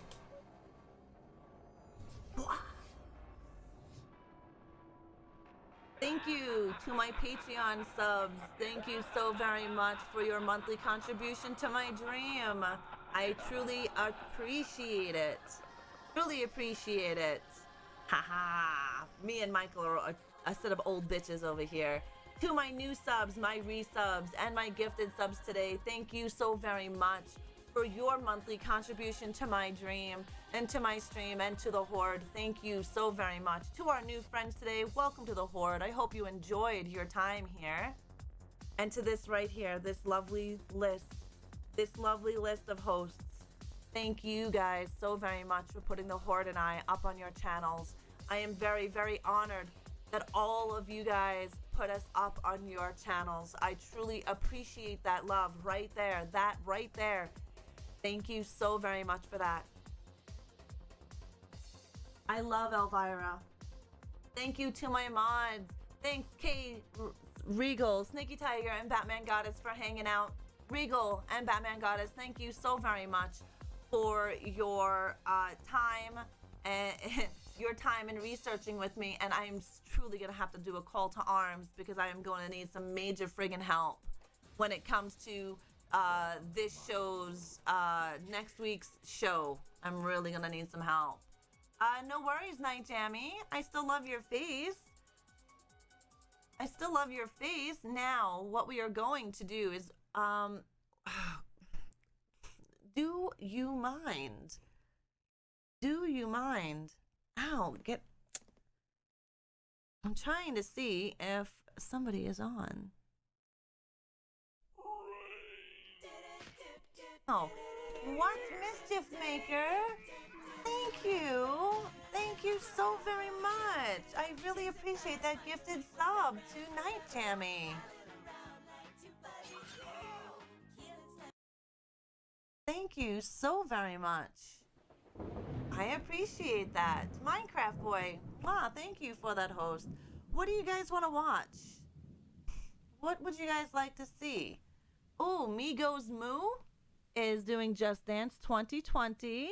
Haley is doing Visage. Do you guys want to see some Visage? Visage?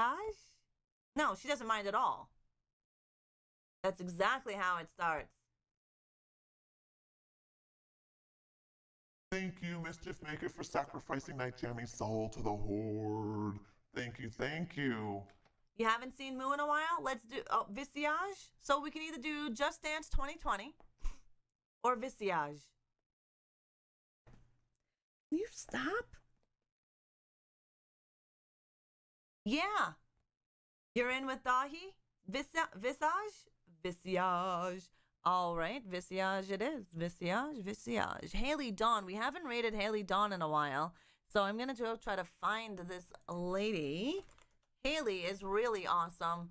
We've rated her before, but we haven't rated her in quite some time, so I hope you guys are more than happy to join in a raid with me.